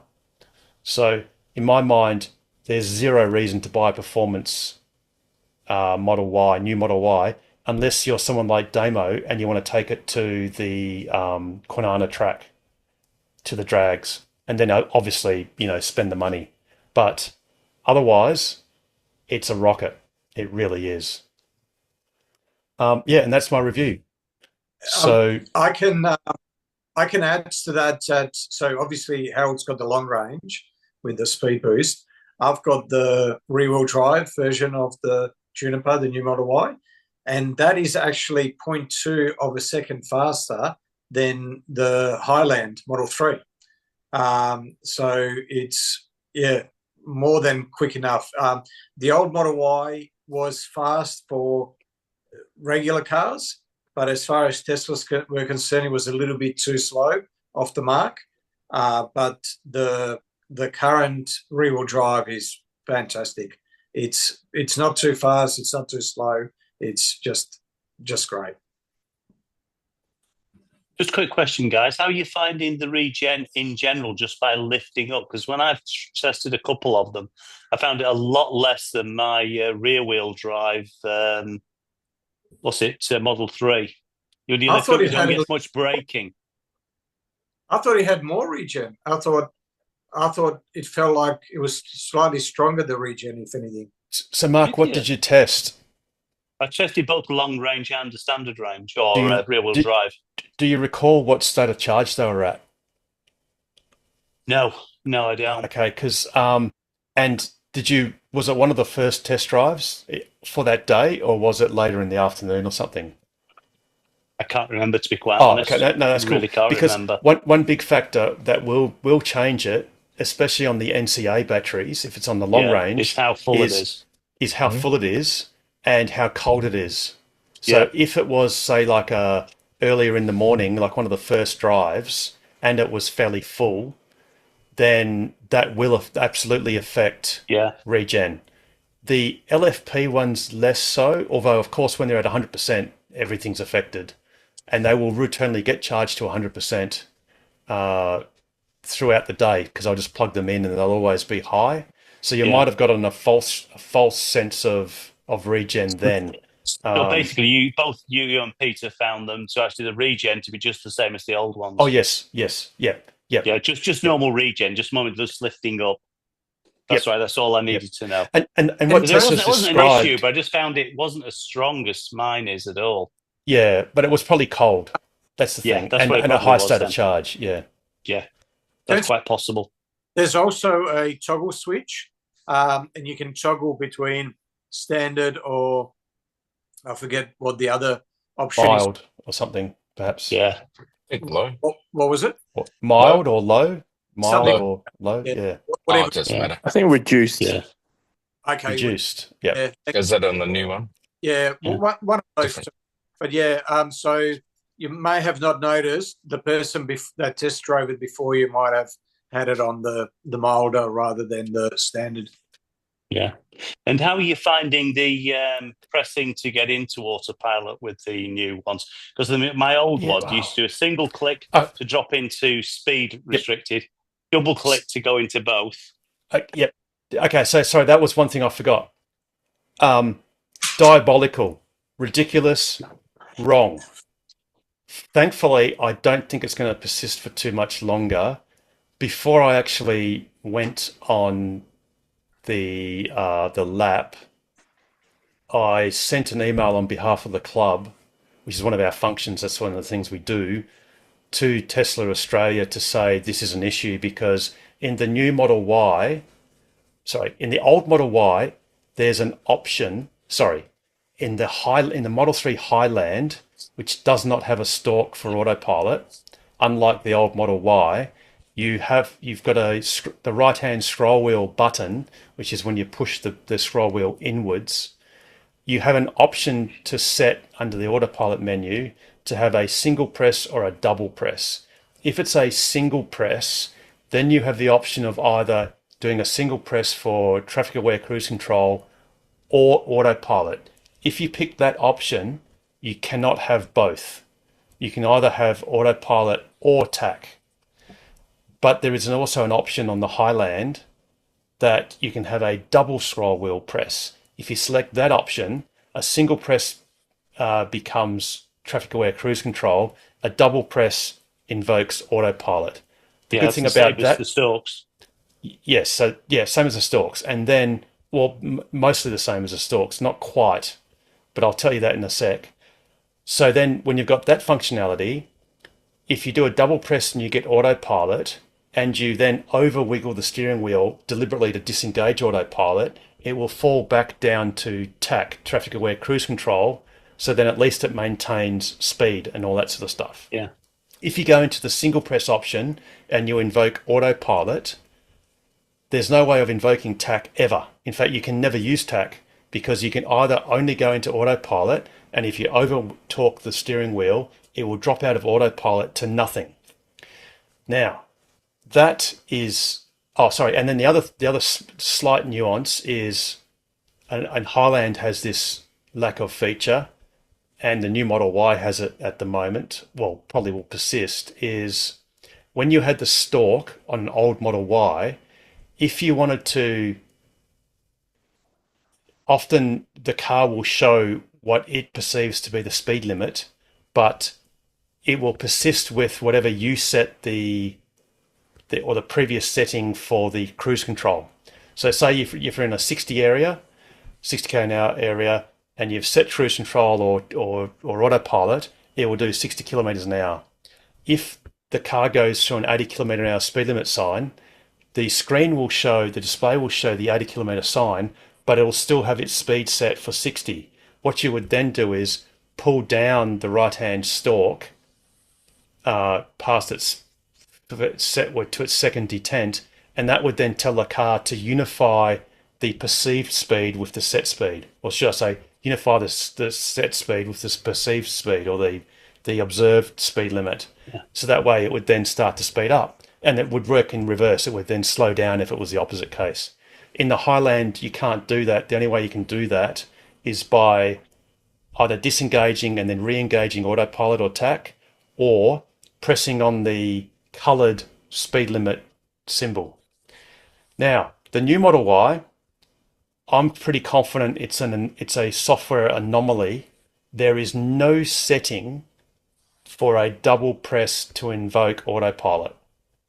which means that you can either have traffic aware cruise control or autopilot. You can't have both. And that's diabolical because it's very easy to imagine. And I mean, I use autopilot wherever I can. And if I can't use autopilot, I always use TAC. Everywhere. On the smallest lane, whatever, I always at minimum use TAC. Now, you can be driving on a well-marked road on autopilot. You then go to a non-well-marked road and the car will drop out of autopilot to nothing. So then you're manually driving for speed and steering. And then you can go into the menu, into the autopilot menu, disable autopilot, and then use TAC on a single button press. But then when you get to a nice piece of road further down, you have to bring the car to a stop, put it in park, re-enable autopilot in the main menu to have it enableable, get out of park, drive off. Now that reminds me of one other thing that the car, the Highland has, and the new Model Y now has as well, is you don't have the right-hand stalk doesn't have the function. There is no right-hand stalk to perform the function of getting gear changing to go forwards or park or reverse. Yeah. One good feature is, I noticed, if you're driving along and you can't be bothered using your finger, I actually found it quite difficult to align the little car symbol into the park thing. I'd always overshoot and go in the opposite direction and whatever. All you do is you just unbuckle your seatbelt. As soon as, if you're in drive and you've come to a stop, as soon as you pop your seatbelt, the car goes into park, which is really cool. That's all it has to do. And the same thing would apply if you open the door when you're in drive and stopped. So I do that. I have turned on the automatic gear change sort of function, which works generally well if you reverse into a garage. When you get back into the car, what it does is you put your foot on the brake to sort of like turn the car on. Then what it will have is there'll be a little notification that says tap the brake pedal to enter drive. And the same would happen if you were in the reverse situation, driving in and reversing out. But that means you've got to do like a double brake pedal tap for this automatic gear change. You still can sort of swipe up and down.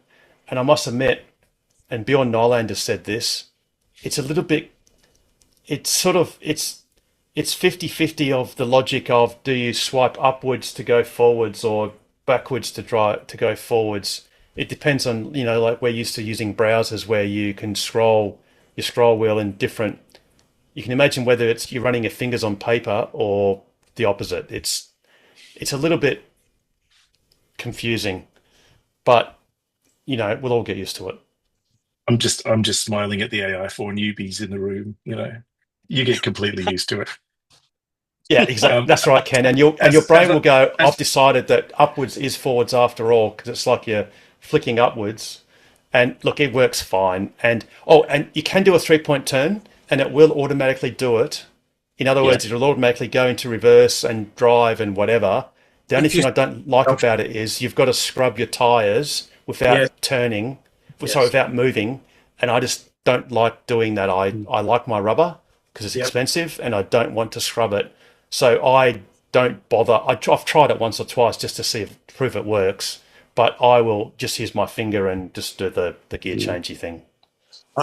I'm the same with the gear shifting. That's all well and good unless you've got one car with the stalk and one car with the screen, and you're going between one and the other. And you're always going to remember that the old one you went down to go forward, the new one you go up to go forward. So the screen is up to go forward and the stalk is down to go forward. And vice the way I my answer to that is in and out. Sorry, go on. My answer to that is FSD upgrades, free upgrades are available, transfers. So just upgrade your whole fleet to the new versions, Pete, and you'll be all right. Don't you worry about that. The way I remembered it, because I jumped in a few of those cars, was the fact that because I was jumping from my car into the new ones, because I did 3 test drives just to make sure, was push your finger up. That's the way I want to go forward, and down. And you can't point forward if you've gone down. So that's got to be backwards. I just quickly got it in my head. It's actually, the new system is actually more intuitive when you think about it. The problem is that we got used to the less muscle memory doing it. And it's not just in the Teslas, because like I did it a couple of times and I swiped up to go back and I went forward and went, why am I getting this wrong? And then I realized, well, it's the other way in the other Teslas, but also my Volt, to go forward, I've got to put the gear stick back. That puts it into gear to go forward. So, other cars, you know, and it makes zero sense. Why would you be pulling back to go forward? But that's the way cars were built. They're built unintuitively, but we got used to the less intuitive way of doing it. So it's muscle memory. But that toggle switch between TAC and autopilot, I took pretty sure mine was the first test drive in WA. And after about 5 minutes, I went to put autopilot on and I pressed the button once and went, oh, okay, they must already have it switched on for one-click autopilot. And I thought, okay, well, I just want to try out TAC now. So I went into the autopilot menu and I couldn't find the toggle. And I thought, well, surely it's got to be in autopilot. Then I went through all the other menus, almost got a strike because I was looking at the screen too much. Then ended up pulling over, went through it all, went back to couldn't find it, went back to the dealership and asked one of the sales staff there. And he came out, he goes, no, it's definitely there. And I go, well, show me, because I can't find it. Even tried the search menu, couldn't find it. He went through every single menu and thought, no, surely it's got to be an autopilot. I said, well, let's go and have a look in the Highland. And in the Highland, sure enough, it's under the autopilot menu. And then you go into the Juniper and it's just not there at all. So, Pete, getting back to, I forgot to finish that bit of the story. So I'd sent an email to Tesla Australia to say, hey, by the way, this is the situation. And I went to the detail of describing the scenario of now autopilot and TAC have become mutually exclusive. You can either have one or the other, but you can't have both. And I did get a reply back saying that they're aware of it and they have escalated that to their software team at head office. So I would find it all but impossible for Tesla head office to somehow belligerently say, no, that's the way we intend it to stay forever. It just would not. Well, actually, to be brutally honest, if that was the case, there'd be a big stink about it, and I dare say they'd reverse their decision, because we know that Tesla knows how to do it properly in the Highland, and it's just a matter of porting that same software to the Juniper. So look, it will be fixed. It might not be fixed immediately, but it will just simply appear quietly as one of those minor bug repairs or whatever. So, but as soon as it appears, we'll let you know. It might be a case of, them just deleting another, function. And, Elon's mantra is, if you're not putting stuff back, you're not deleting enough. So it might just be one of those situations. This is something that they need to bring back. Yeah. And a friend of mine sort of said, oh, yeah, but, after all, it's all going to be about FSD, which is true. But you've got to make the car you produce today be drivable today. You can't sort of say, oh, well, look, in 6 months' time, all these cars will be driving by themselves on FSD, unsupervised. It's that's fine, but we need to be able to use them today in the mode that we expect. And look, it'll come. It's just a matter of, clearly it was an oversight somewhere, just the same as, and Tesla's done this before. Remember, the Highland Model 3s had a delay in their deliveries because a whole lot of them, that none of them were compliant, because the third baby seat position or the baby seat anchor was omitted at the factory because of a silly error.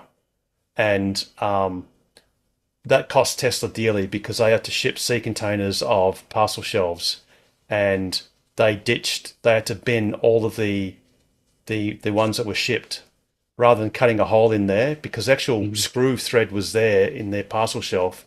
It's just that the actual trim cover of it didn't have the penetration. They had to remove them, ditch them, and that cost a lot of money. And that was just a simple clerical error. So it seems just a quick that this, one. How did you work around it? The autopilot thing on your trip, on your trip. How did you work around it? I didn't. I either used autopilot or I manually drove, steering and Right. So basically, you persevered with the single press to get both on together. Well, yeah. I always preferred autopilot because I'd much prefer the car lane keep, and then if it couldn't lane keep, that was it. I was fully manually driving, and yes, to be brutally honest, I didn't enjoy it. I didn't like it. I wasn't happy, but at least I think I got the reply back on the Monday, and I'd left on the Sunday, so I only had 2 days to stew over it, wondering whether something was going to be done about it.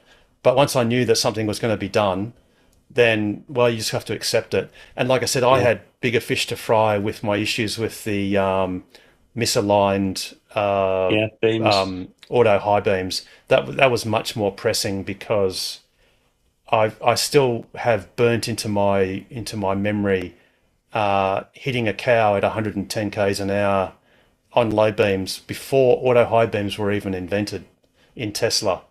So that I was more worried about or concerned about the headlights than tack.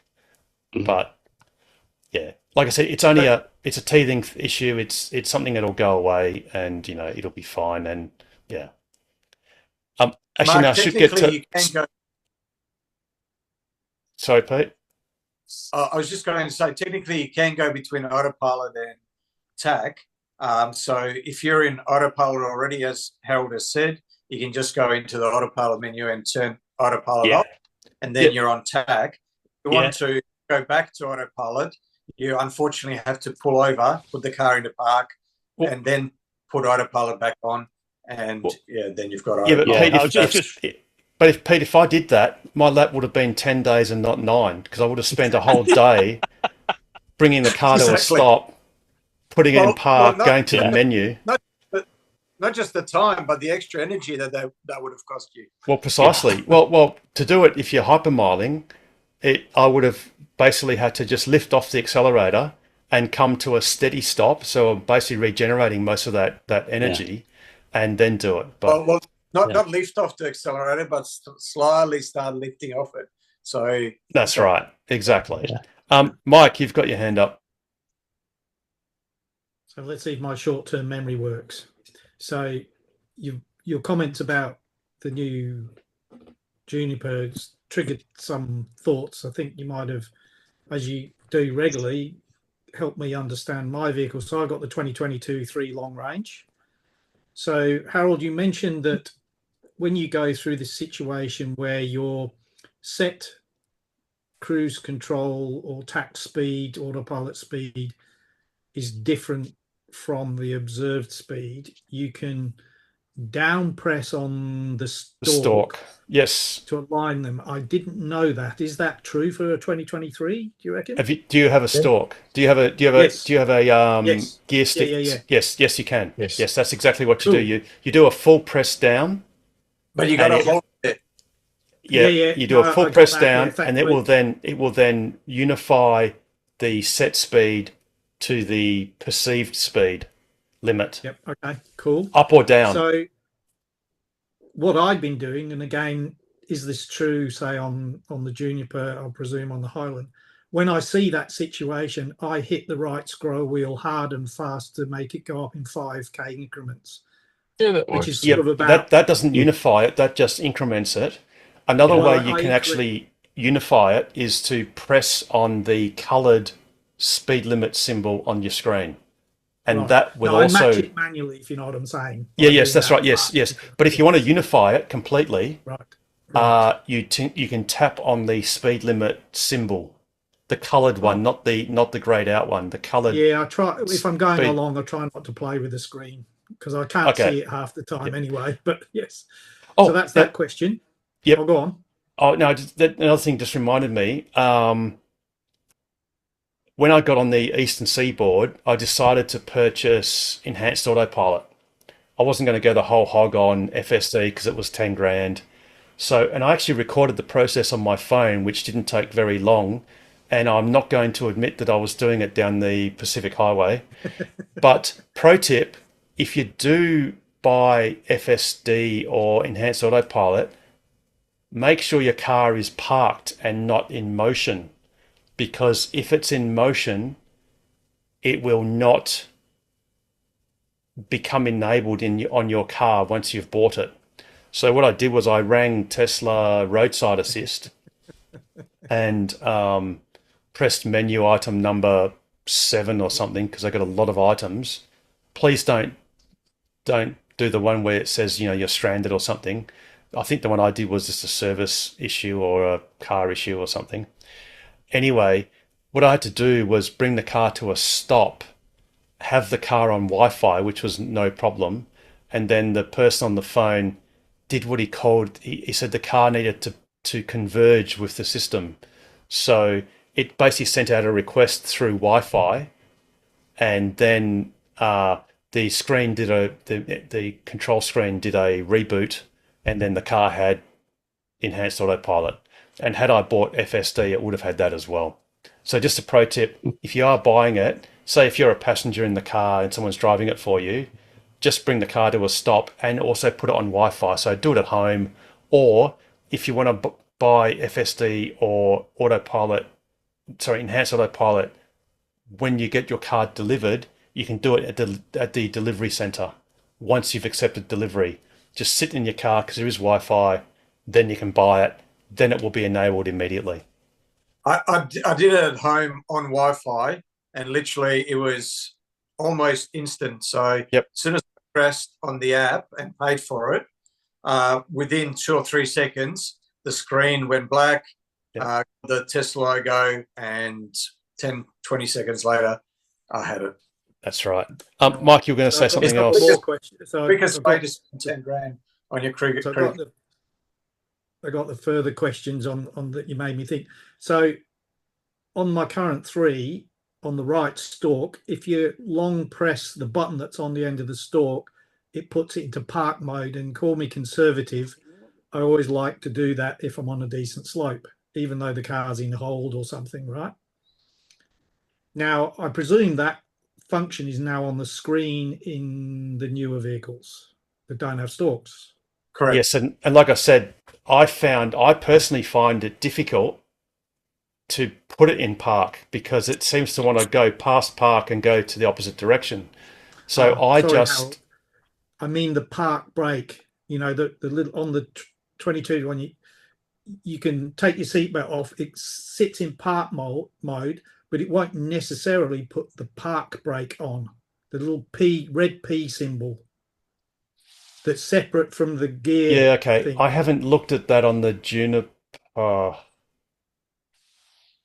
There is a long press. You can do a double press too, I thought, or something. You can do that to open the doors. So if you hold down if you press it once, it goes into park. If you press it again, and I'm not sure if you have to hold it down the second time, but it opens all the doors so they can be opened from the outside. No. There is. I think Mike's right. There is like an additional brake. There's the cars have an auxiliary parking brake. On, yeah, as opposed to in hold mode. Yes. Yeah. I think there's actually 2 levels of that brake. Yes. I think there's one that it comes on sort of like lightly, and then there's if you press it harder or press it longer if you have a stalk, then it will actually bring on an additional strength. It's actually like a little worm gear, and actually you can hear it sort of like tightening even tighter. To be honest, I have no idea how to do that in a Juniper, but I'll endeavour to find out tomorrow and report back next week. Okay. Yeah, that's a good point. It's just when I'm on longer, more interesting slopes. As I say, Call me conservative, but I like to have a proper handbrake on, or at least something that's locking locking it. You just And want to have that double notch click. You want to hear that extra click. Yes. yes, and I guess a final thing for all of those out there who have issues with what goes up and down when you're swiping things. I drive an iPhone and a Mac, and I can tell you, natural way of scrolling is not freaking natural. So I have them turned off every single place I can go. It's the wrong way around.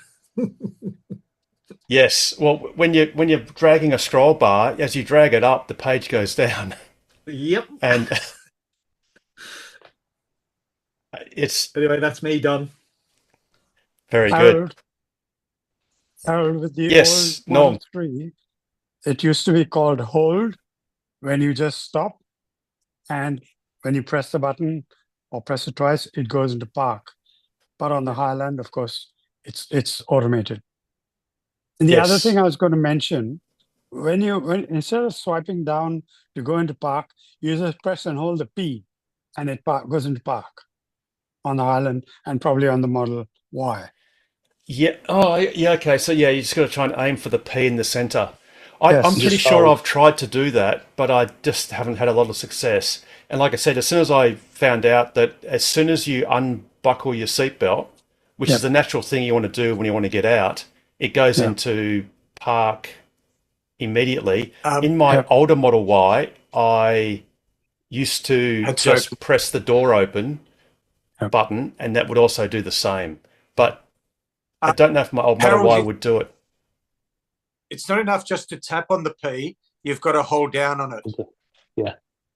On the Press and hold screen. the P. on the screen. Yes. Yeah, well, to be honest, I can't be bothered doing that, and I'll just unbuckle my seatbelt, because after all, as soon as I bring the car to a stop, that's exactly what I want to do, and it performs the same function, and it brings the auxiliary. I do recall hearing the auxiliary brake coming in, the parking brake. And you're not alone in that. That's exactly what I've been doing. Because targeting the P and pressing and holding it is a pain in the ass. You just take your But I seatbelt off and need. get out. That's how every car should be.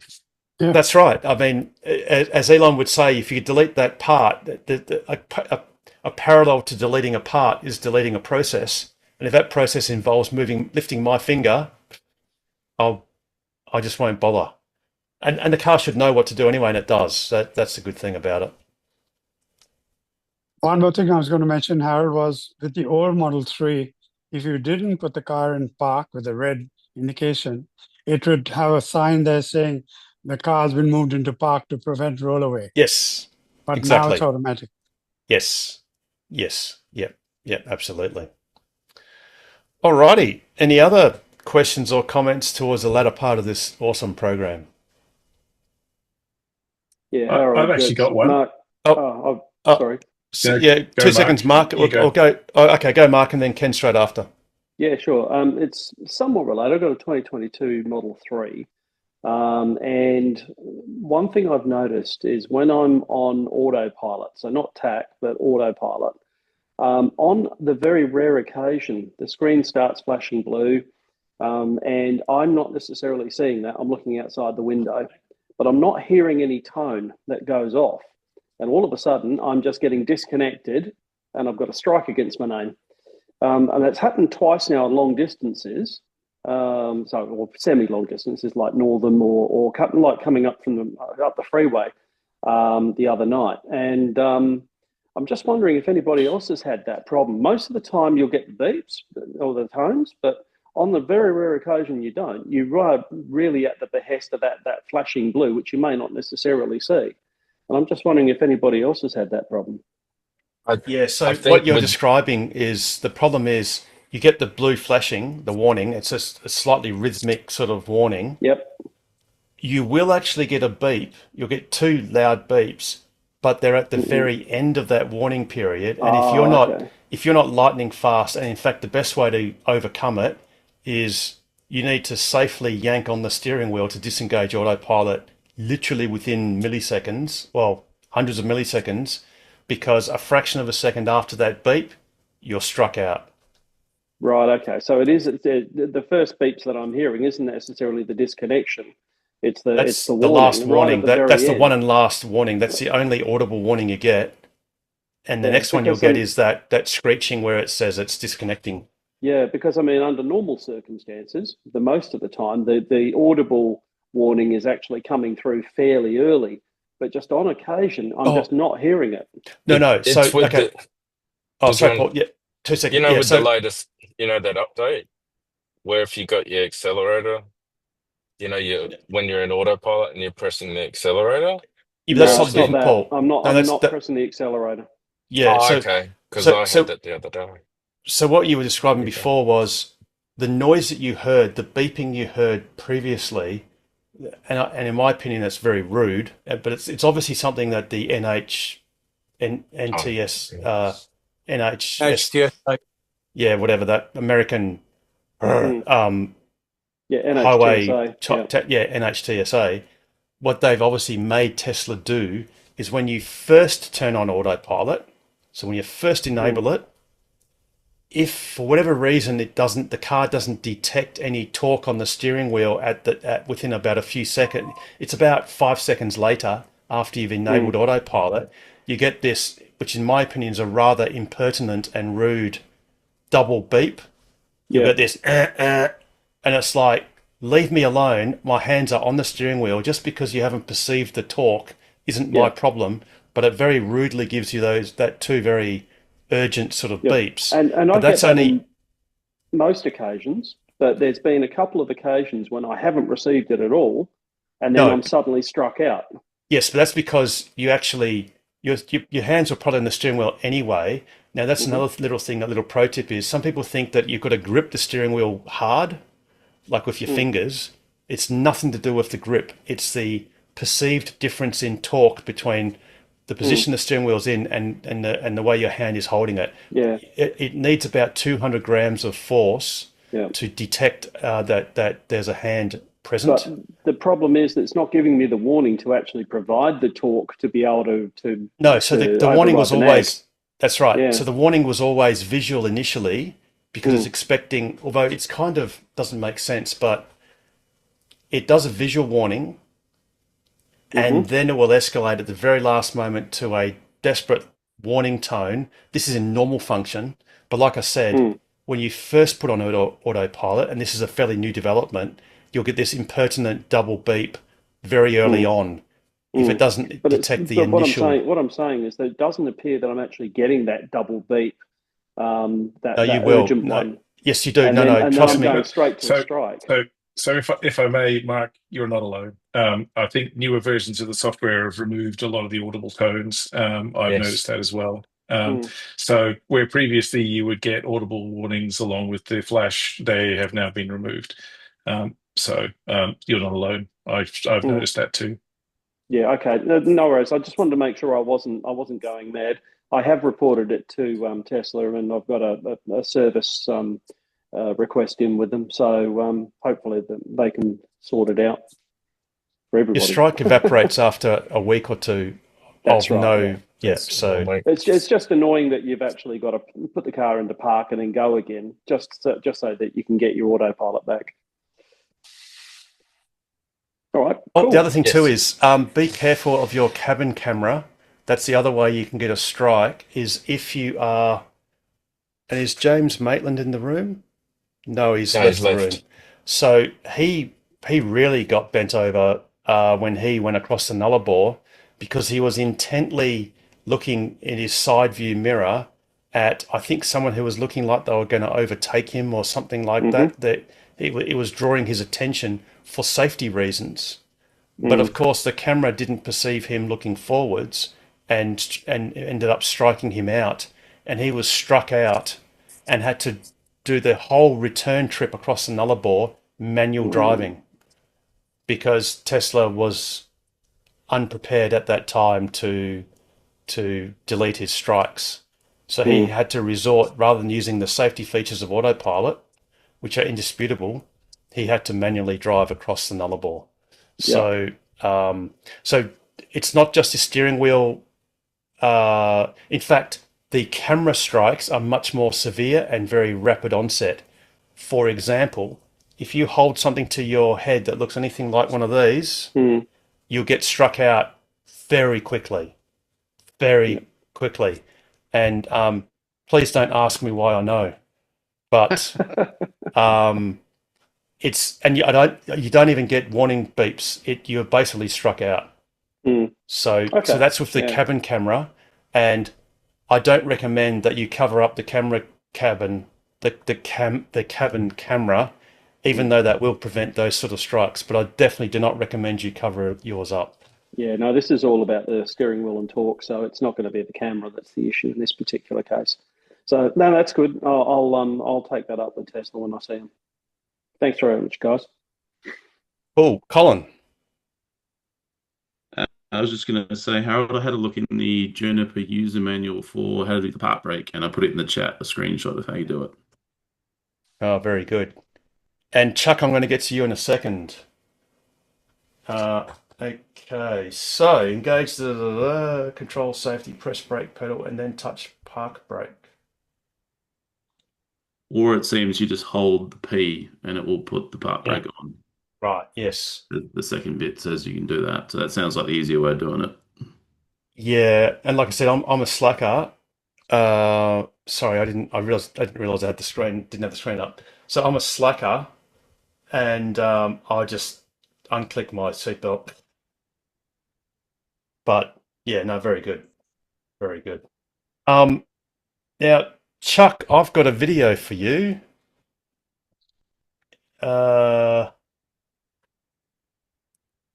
And I might as well just play it.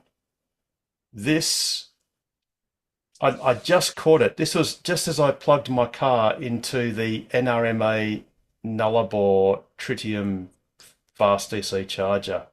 And it goes, and these next 90 seconds of video tells you everything you need to know about the NRMA's effort at the Nullarbor Roadhouse.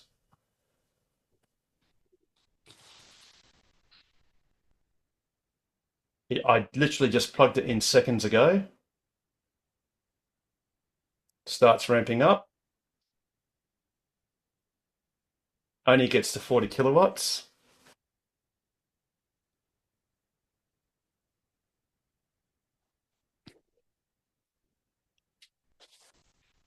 Then it ramps down to 22.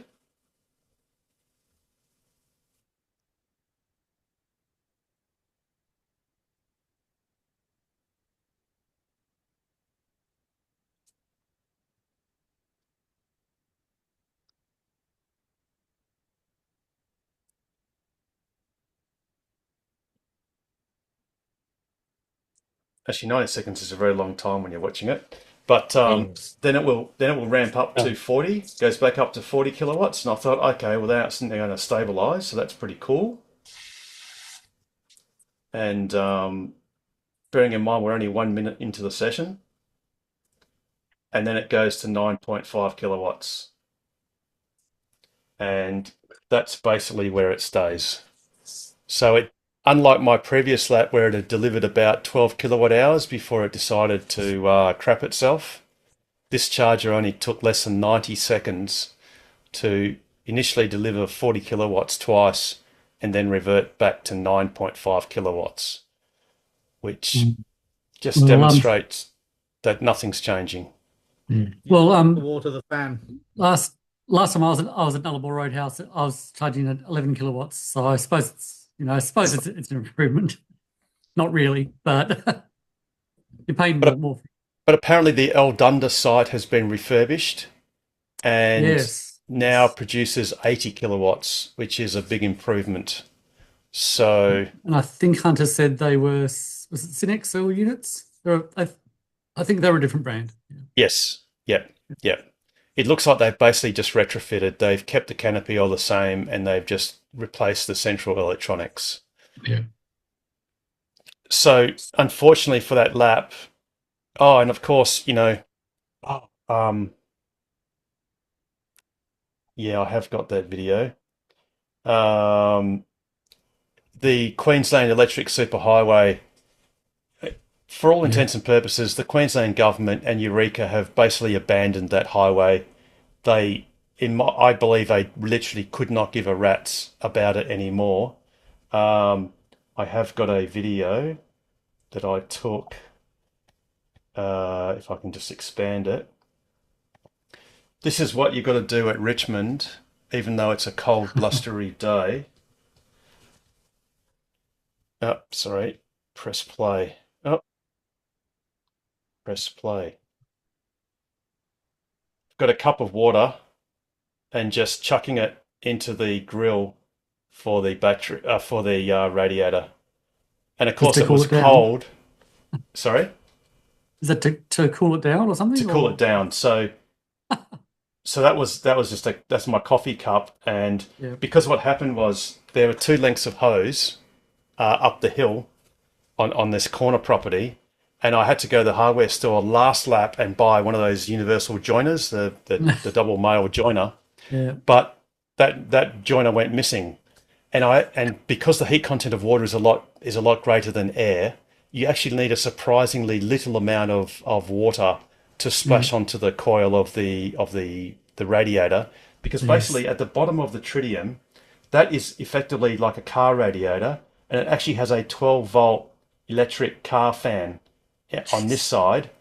So that's why you pour the water on the back side, because there's actually a perforated sort of panel. So you've got to kind of chuck it in to get it wet. But when it's wet, it'll then cool it down enough to produce full power. Otherwise, the tritium will ramp down to, strangely enough, roughly about 9 kilowatts, because that's the most power it can produce without overheating internally. So that was at Richmond last Thursday. So I'm just imagining someone seeing a guy throwing open canisters of water at an electric vehicle charger and calling. I don't know who they'd call. I was begging. Cops. I don't know. I was begging on X that some idiot would say, "Oh, you can't put water on electronics," and it's like, if that's open to the environment, and if me pouring water on it causes me to be electrocuted, that equipment is unfit for purpose. Yeah. So, but so the Queensland Electric Superhighway, the best thing about it on my lap was that once I got to Bowen, I never had to use it again. Yes. But it actually, what was frustrating was it actually did impede my lap slightly, at least the efficiency of it. I'll just bring up PlugShare, because between Rockhampton and 2 seconds.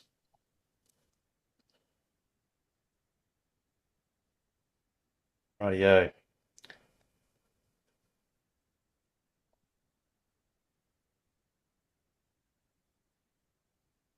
Yeah, so between Mackay and Rockhampton, it's about 340 kilometres. So it would have been, and there's a supercharger at Mackay and there's one at Rockhampton, and you've got the QESH at Carmela and at Marlborough South. And you'll notice that the Carmela one, it's already grey, so you know that's going to be bad. And basically, the CCS is unavailable, the old RT Tritium is unavailable, and the same applies at Marlborough. So both of these chargers along that route are routed. So, woe betide any non-Tesla EV that has to traverse Queensland, because the Queensland government literally has given up on those QESH chargers. They've planted that flag, declared victory, and moved on. Something that was really poignant that I did find was this sign, and this is the standard Eureka sign. Oh, and I fear I'm not going to be able to zoom in on this. Is this the one that says no guarantees on? Yes. So it's actually so poignant. It's actually quite ironic. No representations are made as to the amount, rate, or quality of charging that may be provided by this charging point. And the thing is, it's almost like, and I don't know if is it Chris Kohler? It's Alan Kohler's son, does YouTube shorts, and he's sort of himself acting as 2 different people, and they have like a discussion about all sorts of interesting, quirky things. it's almost like the person that was about to produce a sign for the Eureka Highway project was going to have a sign that said, "Hey, look at us, we're awesome. You know, we are cutting edge charging technology, blah, blah, blah." And then someone goes, "Oh, we better send someone from legal in to just check that everything's okay." And I could imagine that the question that the person from legal would have said is, "Oh, so you've got these awesome new units that you've installed. Oh, yeah, they're fantastic, aren't they? So are you going to do you have a maintenance program to keep these things working? Oh, what's that? Oh, okay. So if they break down, will you fix them? Oh, no, not really. I don't think anyone will notice. They're in the middle of nowhere. Why would you care?" So then obviously the guy from legal went, "Oh, well, in that case, we better have no representations made to the amount, rate, or quality of charging that may be provided by this charging point." So, needless to say, it's descended beyond farcical, and it's desperately disappointing. It's not good enough. Oh, and speaking of not good enough, I visit Halls Creek, and of course the DC charger's blacked out. So I think out of the 6 laps that I've done when Halls Creek existed as a DC charger, it's only worked twice. And the last lap, the 10th one, didn't work because the circuit breaker had popped, probably because of a nuisance trip, because it's an RCD, and there were thunderstorms. And unfortunately, these breakers don't have remote resets, which you can buy. So I couldn't use it. But thankfully, someone did manage to use it apparently a couple of days ago. Actually, I think, Pete, it's one of your guests. He managed to use it a couple of days ago. Speaking of which, when he was following you, Harold, once he went past Broome, first of all, he couldn't believe how fast you were getting away from him. But second of all, whenever he went to a charger after you were there, he couldn't charge because I'd sucked the goodness out of it. Well, the Horizon Power sites, the generator, it should be like, you'd think it'd be at 100 kilowatts and replenishing the battery at 100 kilowatts. And if there's a car that's pulling out 100 kilowatts, you just get the 100 kilowatts from the generator, go straight into the car. But no, he couldn't even charge on DC. He was getting nothing, and then it stopped. So he was just charging on AC. But I rang him after about half an hour of him charging on AC, and I said, "Look, the generator would have been running that whole time. Even if it's 50 kilowatts, in half an hour, you should have got 25 kilowatt hours." So then he jumped back in on the DC and then ended up getting 20 odd kilowatt hours, which was enough to get him to the next one. But in the next one again, he was there after you, and it still wasn't there fast enough. So was there too fast. Wasn't enough time. So yeah, so those Horizon Power chargers, I think you know what the problem is. You mentioned the core software, etc. No, it wasn't core this time, but I have raised it. I still haven't directly, verbally described it yet to Horizon Power. I'm waiting for that callback, which will come. But yeah, I think there's a few technical things. There's a couple. I need to ask some questions. They need to ask some questions, and we need to try and work it out together. But yeah, I must admit I was a little bit disappointed. It was a cloudy day. I mean, incidentally, this lap was the wettest lap ever. My car was wet every single day, and I mean, Pete, you've been to the Portsmouth Caravan Park, which is 23 kilometres of dirt road. When I looked left at the turn off, it was all flooded. And I mean, this is grey nomad season. Yeah, it was all full of water. Now you can still drive over it. Got pretty high. That's right. Yeah, those banks are like 2 feet high, red dirt. Yeah, about a metre high. The windrows, but it would all be chewed up and just rendered into muck because caravans and 4-wheel drives driving over a wet road like that would just chew it up and render it useless. So it was really unseasonable weather, but it was cloudy. But then the thing is, there aren't that many EVs that go through, and those batteries should have been full. And I think those batteries have a capacity of about a couple of 100 kilowatt hours. So I only ever used about 50. or 55 kilowatt hours. So it should never have invoked the generator in the first place. And even still, the generators are rated to provide full power to the tritium. So the other thing too was a couple that followed me on my 9th lap.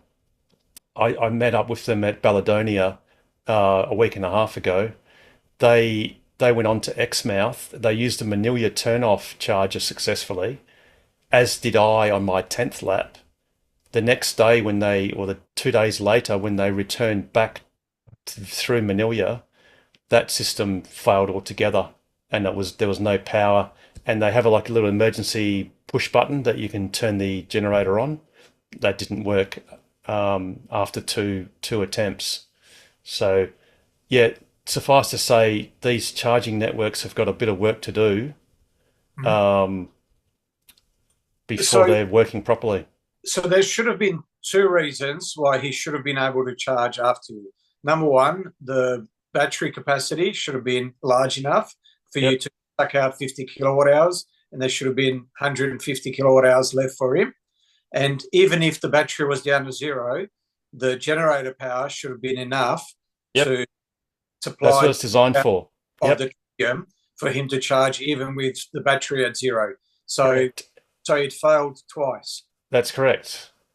Yep. Which is why I'm talking to Horizon Power. And it wasn't on one charger. It was like after Broome, it was the next 2 or 3, or 3 or 4 of them. Yeah. Yeah, that's right. So there's a common issue that needs a common solution. One good bit of news with the WAEV network is that the Baladonia Horizon Power solar powered battery backed system is up and running. So that photo was taken on a rather foggy night, but that's the Baladonia charger, and you can see the solar panels sort of just in the background there. So that's been done, which is great. So there are now only two sites left to go. That's Kaiguna and Majura Pass. So that then the WAEV network can actually, truthfully, be complete, as opposed to the lie that then Minister Whitby and I'm not sure if it was Premier Cook at the time, lied in January this year when they claimed that Kalgoorlie was the 49th and final site. And that's in a published media release regarding the WAEV network. Pretty sure, Amber, correct me if I'm wrong, if I correct correctly, Amber J. Sanderson, the current minister, was promoting the WAEV network as being complete as well, from memory. Yeah, they just lied because back a year earlier, they had another published media announcement in writing that said that Kalgoorlie was the 28th or something site. So it was simultaneously the 28th site and also the 49th and final site, even though on ChargeFox you had those spanners saying under construction. So you can't be both the 28th and the 49th and the last, but not yet completed simultaneously. It's just a big fat lie. But the issue is, once we get them all complete, will they be fit for purpose? At the moment, they're not. It's just not good enough for one EV to go through, and for the next one following not to be able to charge. Indeed. So, and yeah, they're double failures on their consecutive charges, one after the other. Yes, had the roles been reversed and your guest was ahead of me, then I would not have been happy. I would not have been very happy because that would have impeded my my hot lap. It wasn't going to happen. I was monitoring you. No, I was monitoring him, and I knew that he was still about 10k away from the charger. But he literally got there like 10 minutes after you. So it was close. And the thing was, I know he's German and he's accustomed to autobahns, and he would have had an advantage in Germany, but in Australia you just have to leapfrog and guts it out. So there was no way. I knew as long as I could get in front of him once, that would be the last time he'd ever see me. But yeah, and that's thankfully that's what happened. Yeah. So it was all cool. Alrighty, well, we're a little bit over time, and obviously a lot of other things to talk about. But we might save that for next week's episode, because there will be one. I won't be doing any other back-to-back laps or anything silly like that for a very long time. So it's all going to be good. All right. Any last questions or comments before we see this show out? I was just going to say, I've dropped a picture in the chat just about the chargers in Subi that I've been whinging about because they were commissioned in November and they've had covers. I think you might have missed this, Harold, because you've been away, but they were commissioned in November and they've had covers on them while the council votes on something. I think Paul mentioned something about them, the council needing to do some formality. So I pulled all the covers off and put them on the ground, and someone came along and put them all back on again. So then I pulled them all off and put them in the bin. They didn't put them back on again. But then I rocked up last week on Thursday, and this is what I rocked up to. Right, so good to know. Three non-EVs. Well, the BMW is actually a hybrid plug-in, okay. but it wasn't plugged in. So maybe he's just one of those people that thinks they can park there because they've got a hybrid. It looks like those bays are stenciled out. So they are, yeah. If you look at the one on the right-hand side, you can see there's a great big stencil on it. It doesn't actually say you can't park there. Yes. I was going to ring the council because I think a lot of councils don't have bylaws in place to even be able to fine people for parking in. That's exactly the issue, and that's exactly the issue that at Wembley Golf Course. So I was charging there, only just plugged in, and a gentleman reversed in a ICE car right next to me, right into the EV bay. Even though the next bay across the driveway, literally 4 meters away, the two of them were vacant, and regular bays were vacant. And I just said, "Oh, look, excuse me, you've parked in a EV only bay," and he just defiantly said, "Yeah, I know." And I went, no, I don't think you understand. This is for EVs when they're charging. Yeah. There's regular bays right there. He goes, "Yeah, I know." And I'm like, "Well, no, I don't think you do. There's like regular bays there. Why would you not park there? Why would you be blocking an EV spot where others can't charge?" And he goes, "Well, because I can." And so he basically did it on purpose, and he told me, and I said, "Well, you're going to get a fine. It's just like parking in a handicapped spot." And he said, "No, I'm not." And I'm like, does this guy know something I don't? So I rang the council, and they said, "Yeah, no problem. We'll send out a ranger." And then they came back and said, no, hang on. We've spoken to the rangers. They said they can't come out unless they can infringe. And if they can't infringe, they can't come out. And I said, "Well, why can't they infringe? There's a sign saying EVs and there's a petrol car there." And she said, "Because there's no law that says it's illegal to park in an EV spot." Yeah, there's actually signs on those bays saying 3-hour parking limit and you have to be charging. So it's signed correctly, but I don't. There's no bylaw to enforce that sign. Yeah, probably not. I mean, Subiaco might be organised and they might have put a bylaw in, but it's probably unlikely.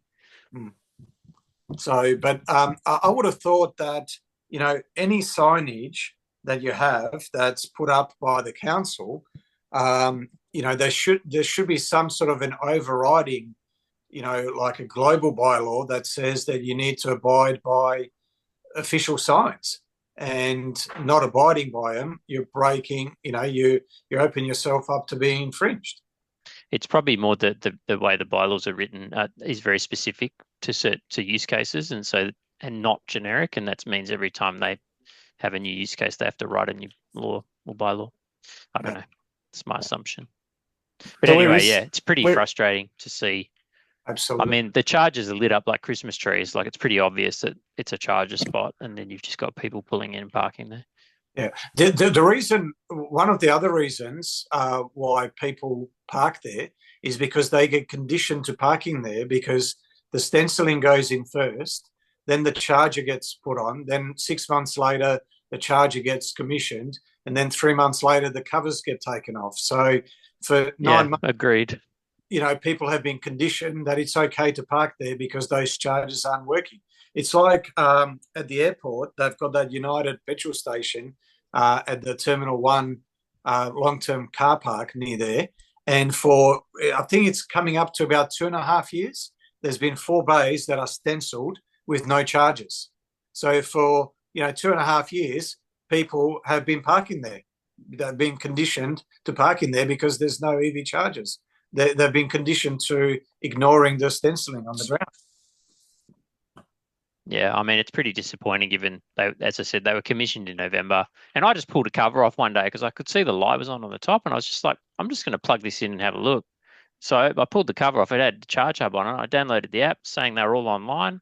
I put my details in and said, charge, and it came on and started charging the car. And then I looked it up, and they were commissioned in November. What's the cost of the charging? Is it 30 cents a unit or? No, it's 50. Oh, 50, right. But that's still pretty reasonable. Yeah. I feel.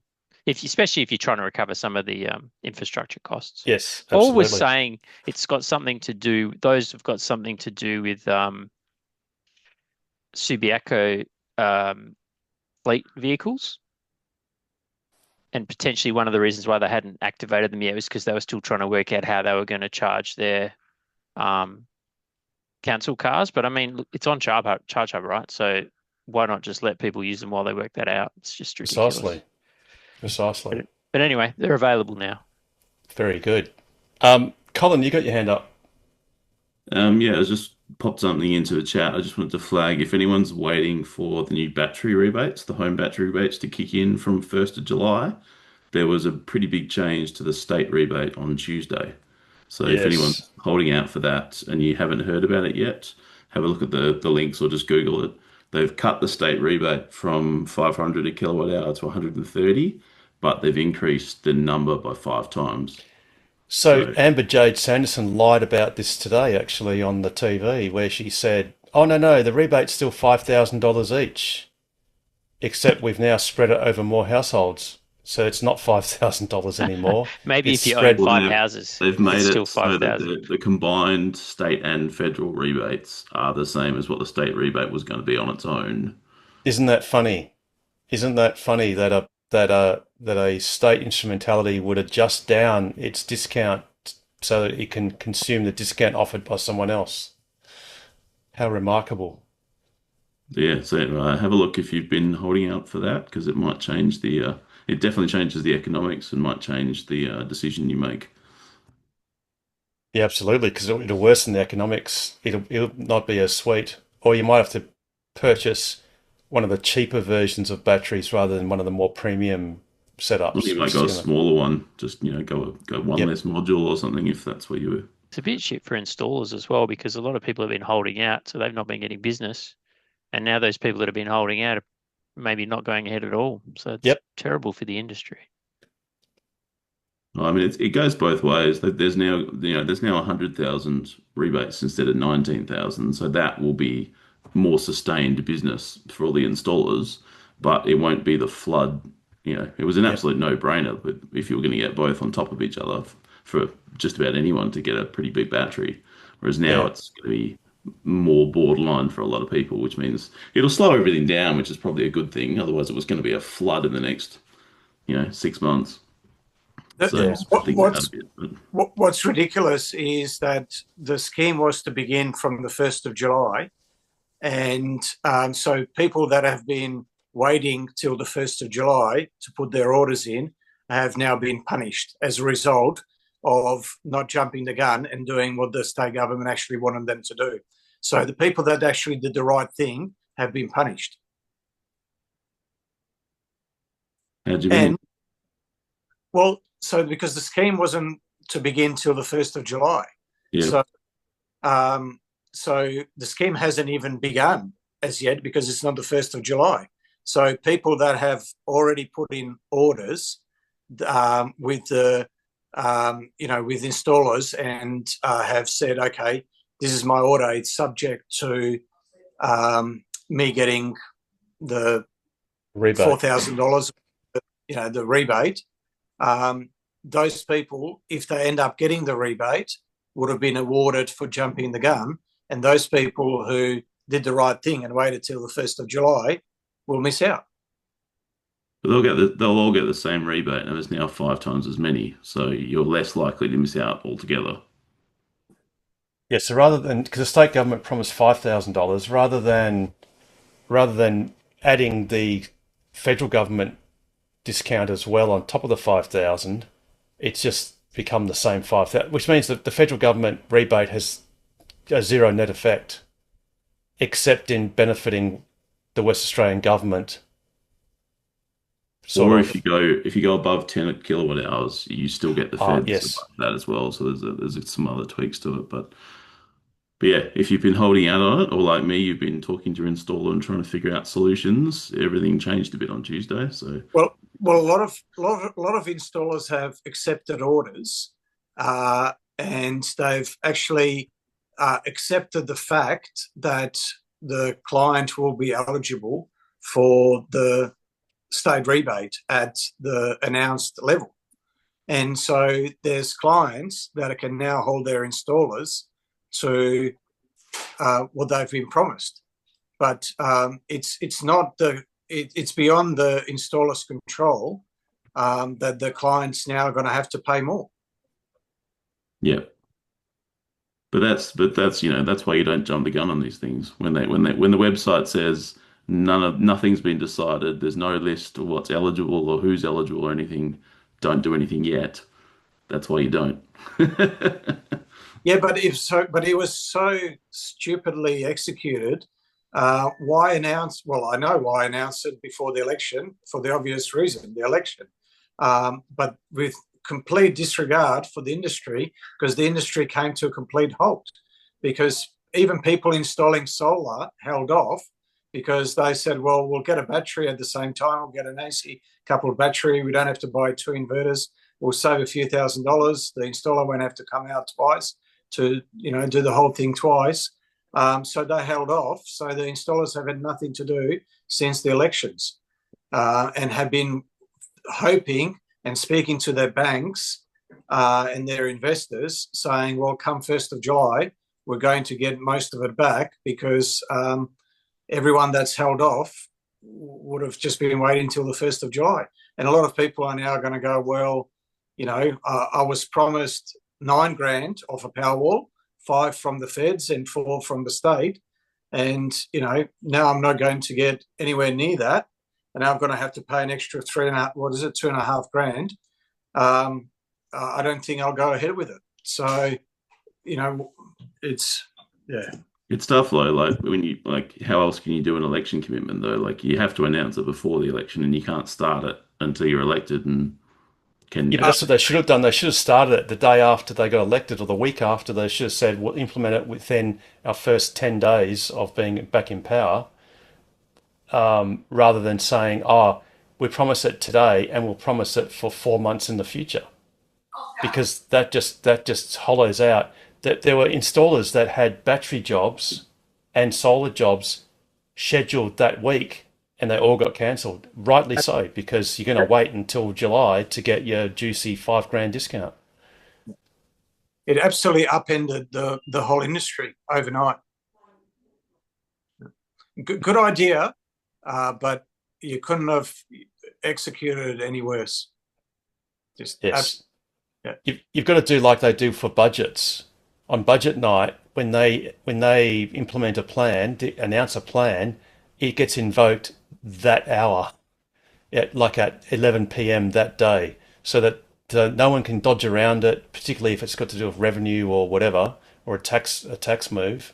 It basically is declared to come into effect effectively the day it's announced, so that there's no ambiguity or no grey area or zombie zone in between. And to be perfectly clear, there's no ambiguity. This is a broken election promise, because as far as most consumers are concerned, they were making their calculations of getting $4,000 from the state government on a Powerwall, let's say. That's no longer the case. That's been reduced. And the fact that it's open to more people, that doesn't affect them. The only thing that affects them is how much out of pocket they need to pay for a battery energy system. And now they've got to pay a lot more. So it's, as far as they are concerned, it is 100% a broken election promise. And the promise was broken before it even came into effect, before the scheme even came into effect. And this is, so for years, the solar industry has been pleading with the government and just saying the one thing that we want is we want certainty. And ideally we'd love a level playing field with fossil fuels, but we want certainty.